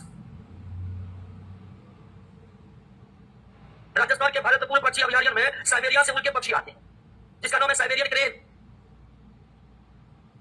साइबेरिया से साइबेरियन क्रेन आते हैं राजस्थान के भारतपूर्ण पक्षी अभयारण्य। ये उस पक्षी का क्या है? प्रवास। फिर गर्मी आता है तो उड़कर वो साइबेरिया चले जाते हैं। साइबेरिया में गर्मी तो साइबेरियन क्रेन उड़कर भारत, भारत में गर्मी तो साइबेरियन क्रेन उड़कर साइबेरिया। ये क्या है? एक स्थान से दूसरे स्थान पर चला जाना क्या है? और जंतु अगर प्रवास करते हैं, जंतु अगर प्रवास करते हैं तो किस लिए? अनुकूलन के लिए। जंतु अगर प्रवास करते हैं तो किस लिए? अनुकूलन के लिए। अनुकूलन के लिए प्रवास करते हैं। हालांकि प्रवास पौधा नहीं कर सकता, पौधा में स्थान बदलने की क्षमता नहीं है, प्रवास जंतु ही कर सकते। उसके बाद होता है कोमोप्लेग यानी छद्मा व्रत। कोमोप्लेग यानी छद्मा व्रत। गिरगिट के त्वचा का रंग बदलना क्या है? छद्मा व्रत यानी छद्म आवरण। छद्म का मतलब छूटा आवरण। तेंदुआ, तेंदुआ, तेंदुआ के त्वचा पर एकदम काली काली धारियां बनी होती, और तेंदुआ उन धारियों की मदद से झाड़ियों में इस तरह छिपता है कि दूर स्थित जंतु को लगता ही नहीं कि वहां पर कोई है। एकदम वो मस्ती में चले जा रहा एक तेंदुआ झपट्टा मारा। यदि तेंदुआ में शिकार को आसानी से पकड़ने के लिए क्या मौजूद है? कैसा अनुकूलन? छद्मा व्रत का अनुकूलन। गिरगिट में शिकार पकड़ने के लिए मौजूद है कैसा अनुकूलन? साइबेरियन में, साइबेरियन क्रेन में जिंदा रहने के लिए क्या प्राप्त है? कैसा अनुकूलन? प्रवास। आपको क्या लगता है कि तेंदुआ में, गिरगिट में छद्मावरण जैसा अनुकूलन नहीं रहेगा तो वो ठीक से शिकार को पकड़ नहीं पाएगा? फलस्वरूप भोजन की कमी, भोजन की कमी के बाद अगला जनरेशन पर खतरा।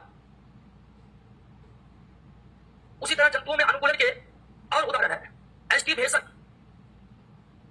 और हाइबरनेशन। एस्टिवेशन और हाइबरनेशन। एस्टिवेशन को कहते हैं ग्रीष्म निष्क्रियता, ग्रीष्म निष्क्रियता। हाइबरनेशन को शीत निष्क्रियता। कुछ पक्षी, कुछ जंतु ऐसे जिनको गर्मी बर्दाश्त नहीं होता है, गर्मी हो जाता बर्दाश्त नहीं पाता। उदाहरण के लिए मेढक, मेढक को गर्मी बर्दाश्त नहीं होता है।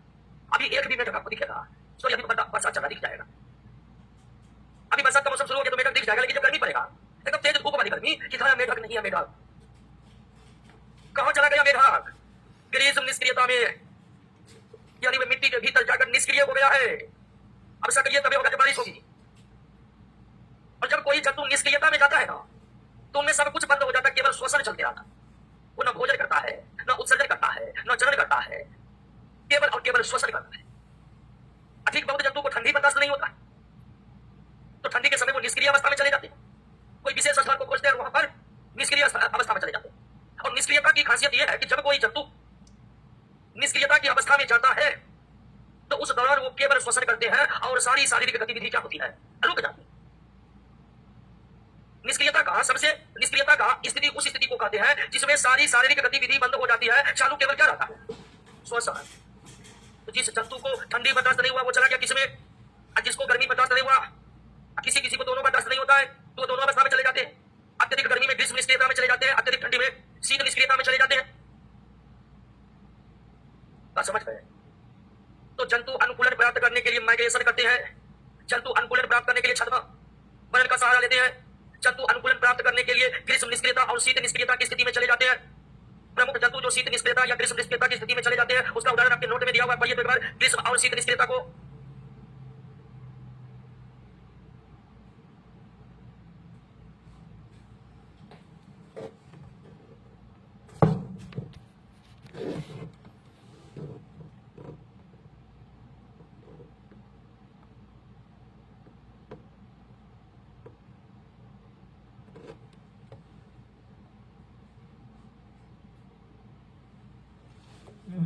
अनुकूलन का अगला उदाहरण है मिमिक्री।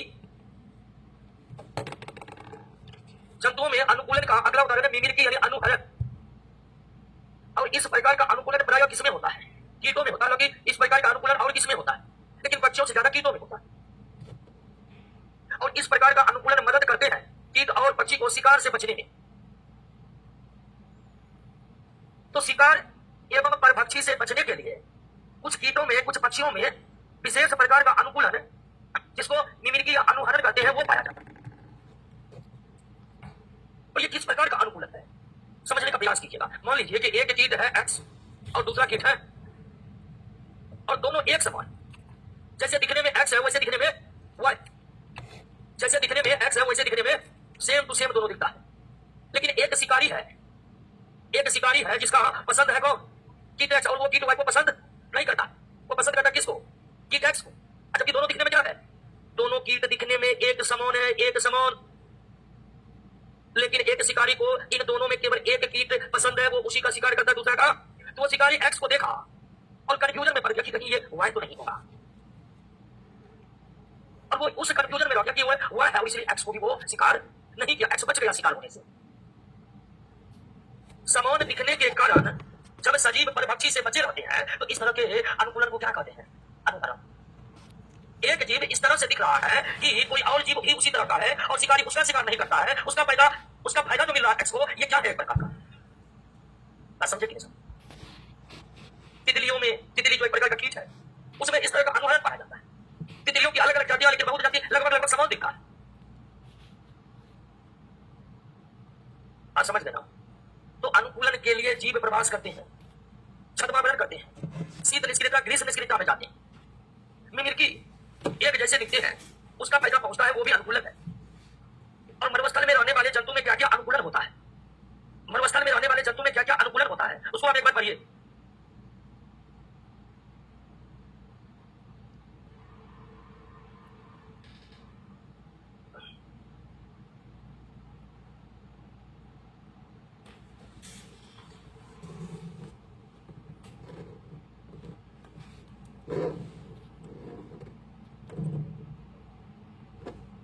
क्लियर? अब दोस्तों समझना है किसको, इकोलॉजी को, पारिस्थितिकी को। अब अगला जो टॉपिक है वो है पारिस्थितिकी, और पारिस्थितिकी को हम कल समझेंगे दोस्तों। ठीक है दोस्तों, मिलिए कल के क्लास में हम पारिस्थितिकी को समझने का निकलोगे खतरा तक बैठेगी।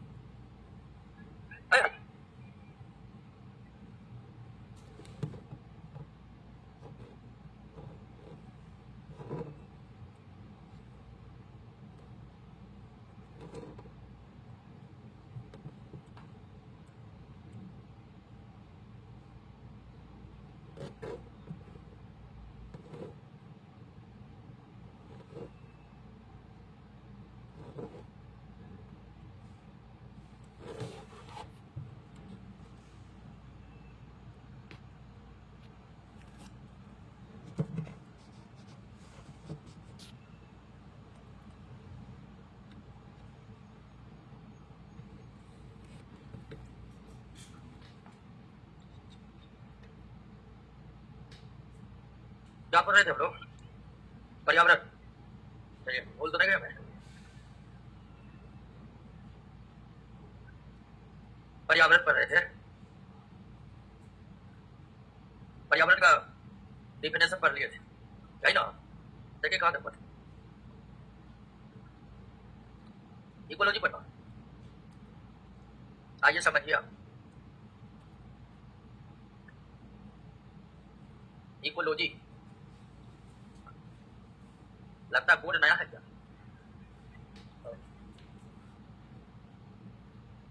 यहीं से शुरुआत करते हैं। इकोलॉजी पारिस्थितिकी कहते हैं हिंदी में। सबसे तो पहले समझेंगे इकोलॉजी है क्या। तो आप ध्यान दिए, आप इस बात को जानते हैं कि किसी भी शब्द के अंत में अगर लॉजी लग जाए तो उसे विज्ञान की एक शाखा कहते हैं। आप समझ रहे? किसी भी शब्द में लॉजी लगा हुआ है, LOGY, लॉजी लगा हुआ है, तो वह विज्ञान की एक शाखा कहलाती है। जैसे साइटोलॉजी, कोशिका के अध्ययन को क्या कहते हैं? साइटोलॉजी। उसी तरह हिस्टोलॉजी, तो विज्ञान की वह शाखा जिसमें ऊतकों के बारे में पढ़ा जाता है, हिस्टोलॉजी। तो इकोलॉजी भी विज्ञान की एक शाखा है। इकोलॉजी भी विज्ञान की एक शाखा है। और इकोलॉजी विज्ञान की वह शाखा है, इकोलॉजी इकोलॉजी विज्ञान की वह शाखा है जिसमें पढ़ा जाता है किसके बारे में? एनवायरमेंट के बारे में, पर्यावरण के बारे में। किसके बारे में? पर्यावरण के बारे में। तो विज्ञान की वह शाखा जिसमें हम पर्यावरण के बारे में पढ़ते हैं उसे ही क्या कहते हैं? इकोलॉजी कहते हैं, पारिस्थितिकी कहते हैं। तो पारिस्थितिकी विज्ञान की शाखा है जिसमें हम पर्यावरण के बारे में पढ़ते हैं। पारिस्थितिकी विज्ञान की एक शाखा है जिसमें हम किसके बारे में पढ़ते हैं? पर्यावरण के बारे में पढ़ते हैं। इकोलॉजी विज्ञान की वो शाखा है जिसमें हम एनवायरमेंट के बारे में पढ़ते हैं। अब ध्यान दीजिए कि जब आप पर्यावरण पढ़ रहे थे तो आपको बताया था कि पर्यावरण बहुत विशाल है, बहुत विशाल।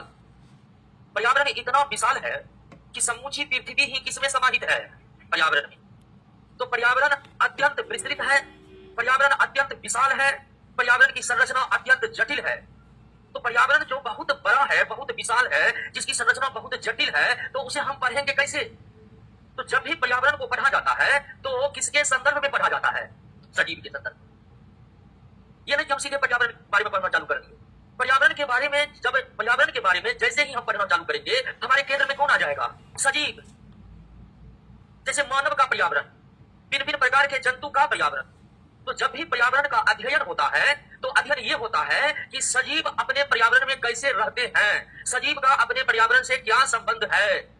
इसलिए इकोलॉजी को और भी थोड़ा विस्तार से हम परिभाषित करना चाहेंगे तो परिभाषा ये निकलेगा कि सजीव और उनके पर्यावरण के बीच के संबंधों का अध्ययन विज्ञान की जिस शाखा में करते हैं उसे क्या कहते हैं?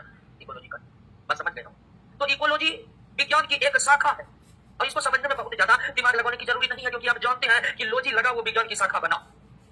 तो एक बात तो क्लियर है कि इकोलॉजी कुछ भी हो विज्ञान की एक शाखा तो है ही। और इकोलॉजी विज्ञान की वो शाखा है जिसमें हम पढ़ते हैं किसके बारे में? अब पर्यावरण चूंकि बहुत विशाल है, इसीलिए पर्यावरण को जब भी पढ़ते हैं तो हम केंद्र बिंदु में लाते हैं किसको? सजीव को। हम ये पढ़ते हैं कि सजीव आखिर पर्यावरण में कैसे रहते हैं, क्योंकि बायोलॉजी हम पढ़ रहे हैं और सजीव को ही हटा देंगे तो बायोलॉजी का उद्देश्य ही समाप्त हो जाएगा। बायोलॉजी का मतलब ही होता है कि हम किसके बारे में पढ़े। तो इसलिए बायोलॉजी में जब पर्यावरण को पढ़ते हैं तो पढ़ते हैं किसका पर्यावरण? सजीव का पर्यावरण। बस समझ गए ना? तो विज्ञान की वो शाखा जिसमें पर्यावरण का अध्ययन किया जाता है उसे क्या कहते हैं? या विज्ञान की वो शाखा जिसमें सजीव और उसके पर्यावरण का अध्ययन होता है उसे क्या कहते हैं?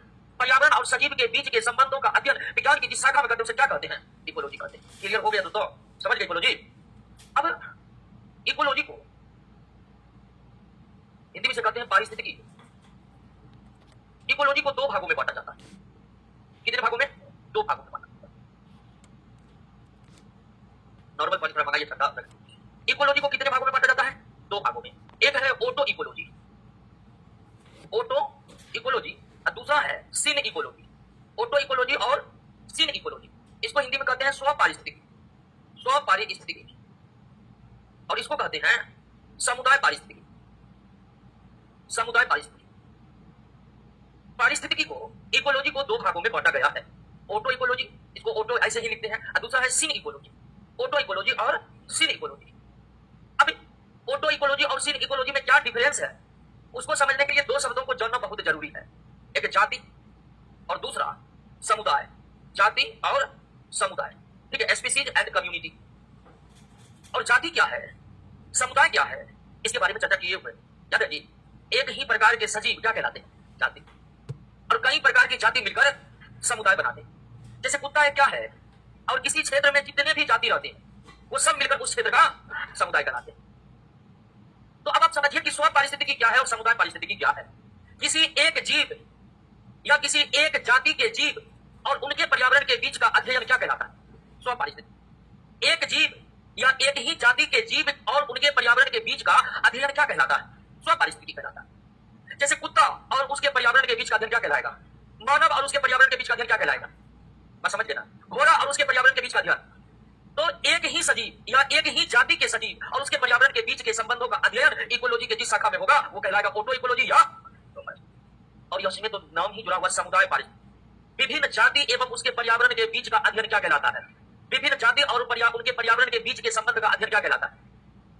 तो केवल एक जीव या केवल एक जाति के जीव और उसके पर्यावरण के बीच के संबंध का अध्ययन स्व पारिस्थितिकी कहलाता है। और भिन्न भिन्न जाति जो मिलकर क्या बनाते हैं, तो भिन्न भिन्न जाति एवं उनके पर्यावरण के बीच के संबंधों का अध्ययन क्या कहलाता है? या समुदाय और उनके पर्यावरण के बीच का अध्ययन क्या कहलाता है? तो इकोलॉजी कितने प्रकार हो गए? ऑटो इकोलॉजी और सिन इकोलॉजी। स्व पारिस्थितिकी एवं केवल एक जीव या केवल एक जाति के जीव और पर्यावरण के बीच के संबंधों का अध्ययन क्या कहलाता है? अब भिन्न भिन्न जाति और उनके पर्यावरण के बीच के संबंधों का अध्ययन। क्लियर हुआ? समझ गए? इकोलॉजी क्या है समझ गए? इकोलॉजी के प्रकार समझ गए? कोई दिक्कत नहीं ना? विज्ञान की वह शाखा जिसमें पर्यावरण का अध्ययन होता है क्या कहलाता है? विज्ञान की वो शाखा जिसमें पर्यावरण का अध्ययन होता है क्या कहलाता है? या विज्ञान की वो शाखा जिसमें सजीव और उनके पर्यावरण के बीच के संबंधों का अध्ययन होता है क्या कहलाता है? इकोलॉजी के कितने भाग है? ऑटो इकोलॉजी और सिन इकोलॉजी। एक जाति या केवल एक जीव और उनके पर्यावरण के बीच का अध्ययन क्या कहलाता है? स्व पारिस्थितिकी। भिन्न भिन्न जाति और पर्यावरण के बीच का संबंधों का अध्ययन। क्लियर हो गया? समझ गए? कोई दिक्कत? अब पढ़िए तो एक बार, तब अगला पॉइंट पर आते हैं। ऑनलाइन वाले दोस्त बताइएगा, सूरज यादुस, सूरज यादुस, ये कौन टाइटिल आ गया? यादव टाइटिल है तो सुने हैं सूरज। अच्छा, उनसे टाइटिल का कमी नहीं है।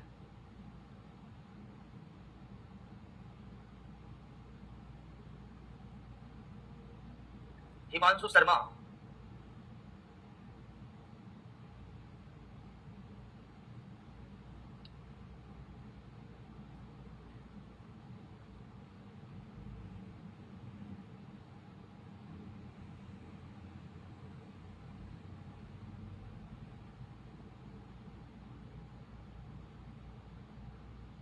अब इन दोनों शब्द में कोई कंफ्यूजन नहीं चाहिए, क्योंकि कभी कभी कंफ्यूजन पैदा हो जाता है।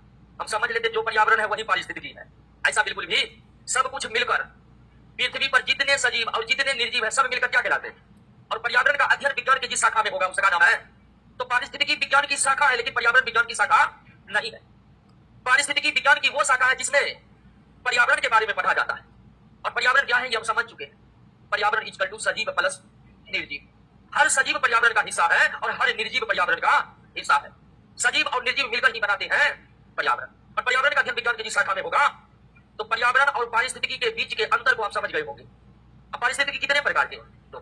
अब एक नया बात यह भी जानना जरूरी है कि ये जो इकोलॉजी टर्म है, यहाँ पर दो वैज्ञानिकों के जानना, एक है एच रेटर और दूसरा है Ernst Haeckel. Ernst Haeckel, H Reiter और अर्नेस्ट हेगेल। ये जो इकोलॉजी शब्द है, इस इकोलॉजी शब्द का सबसे पहले इस्तेमाल किसने किया? एच रेटर ने। समय है 1868 का। 70 में अर्नेस्ट हेगेल ने परिभाषित किया है। पता नहीं ना? तो इकोलॉजी शब्द का इस्तेमाल सबसे पहले 1868 में किसने किया? एच रेटर ने। और 1870 में इकोलॉजी को सबसे पहले परिभाषित करने का कार्य कौन किया था? हालांकि अर्नेस्ट हेगेल का परिभाषा बहुत ही मतलब सरल परिभाषा है, बहुत ही सिंपल डिफिनेशन है। अभी जो हमें पारिस्थितिकी का परिभाषा पढ़े वो एक व्यापक परिभाषा के श्रेणी में आता है। तो ये भी याद रखना कि इकोलॉजी शब्द का इस्तेमाल सबसे पहले किसने किया? एच रेटर ने। एच रेटर ने इकोलॉजी को सबसे पहले परिभाषित किसने किया? तो इकोलॉजी शब्द का इस्तेमाल करने वाले पहले वैज्ञानिक, इकोलॉजी का परिभाषा देने वाले सबसे पहले वैज्ञानिक। क्लियर? अब ध्यान दीजिए एक नया शब्द पर आइए, इकोसिस्टम। इकोसिस्टम पारिस्थितिकी तंत्र। इकोसिस्टम क्या है? इकोसिस्टम क्या है? हमारा पर्यावरण तो बहुत विशाल है, ये बात तो आप जानते हैं जी। हमारा इन्वायरमेंट बहुत बड़ा है, समूचा पृथ्वी इसी के अंदर है, इन्वायरमेंट के अंदर।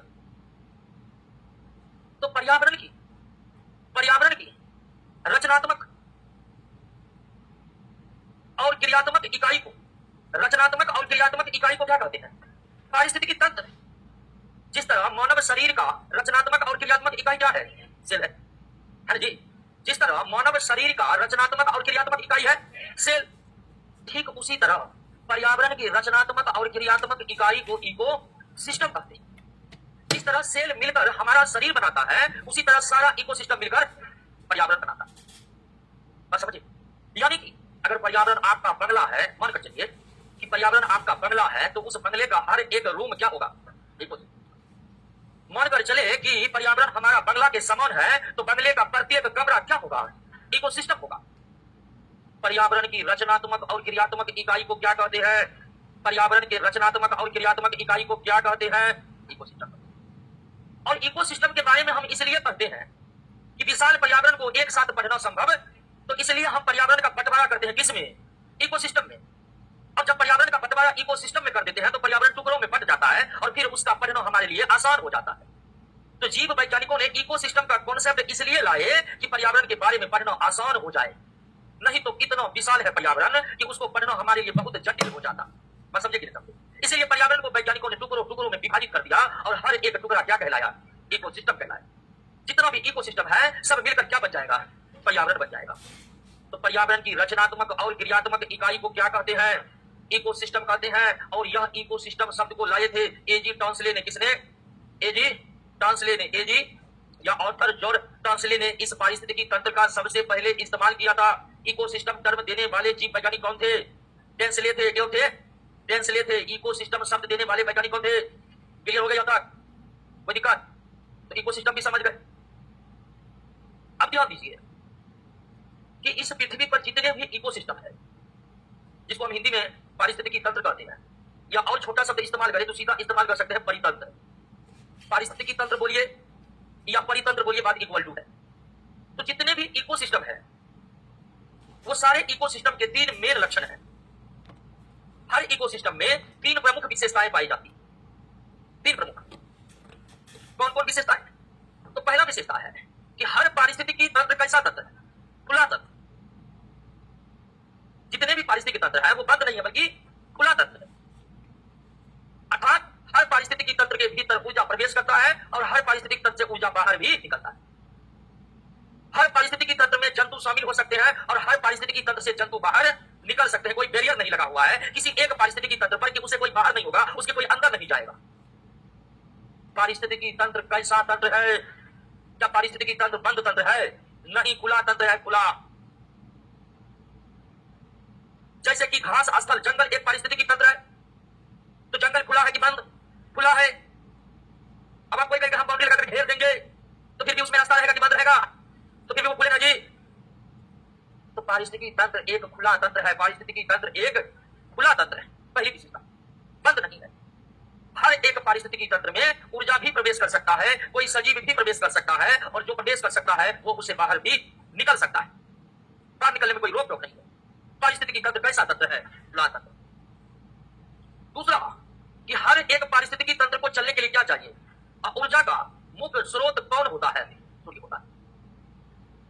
जितने भी पारिस्थितिकी तंत्र हैं, हर एक पारिस्थितिकी तंत्र के लिए ऊर्जा का, एनर्जी का मेन सोर्स कौन है? हर पारिस्थितिकी तंत्र को ऊर्जा कहां से प्राप्त होता है? यानी सूर्य ही नहीं रहेगा तो इकोसिस्टम को ऊर्जा ही नहीं मिलेगी। तो जितने भी पारिस्थितिकी तंत्र है उन पारिस्थितिकी तंत्र को ऊर्जा की प्राप्ति कहां से होती है? कहां से होती है? सूर्य के अलावे ऊर्जा का कोई दूसरा स्रोत पारिस्थितिकी तंत्र के लिए नहीं है। एकमात्र स्रोत है सूर्य। और तीसरा कि पारिस्थितिकी तंत्र की जो संरचना होती है वो संरचना नियमित होती है या उस संरचना में एक रूपता पाई जाती है। हर एक पारिस्थितिकी तंत्र की संरचना क्या होती है? नियमित।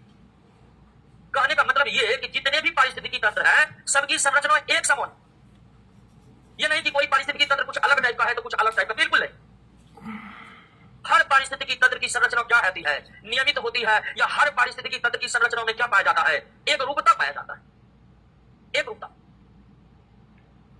तो जितने भी पारिस्थितिकी तंत्र हैं सब कैसा तंत्र है? जितने भी पारिस्थितिकी तंत्र हैं सब कैसा तंत्र है? हर एक पारिस्थितिकी तंत्र के लिए ऊर्जा का एकमात्र और मुख्य स्रोत कौन है? हर एक पारिस्थितिकी तंत्र के लिए ऊर्जा का मुख्य और एकमात्र स्रोत कौन है? भिन्न भिन्न पारिस्थितिकी तंत्र की संरचना कैसी होती है? नियमित कहने का मतलब उनके संरचना में एक रूपता पाई जाती है, एक पारिस्थितिक तंत्र की संरचना जैसी है उसी तरह की संरचना अन्य पारिस्थितिकी तंत्र का भी होता है।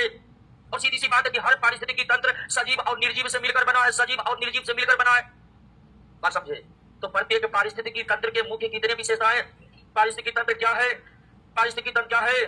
पारिस्थितिकी तंत्र में ऊर्जा का मुख्य स्रोत, पारिस्थितिकी तंत्र में ऊर्जा का मुख्य स्रोत, पारिस्थितिकी तंत्र की संरचना। क्लियर हो गया? अब आइए दोस्तों, ये इकोसिस्टम जो पर्यावरण की रचनात्मक और क्रियात्मक इकाई है, इस इकोसिस्टम के मुख्य दो भाग, एक प्राकृतिक इकोसिस्टम नेचुरल इकोसिस्टम और दूसरा कृत्रिम।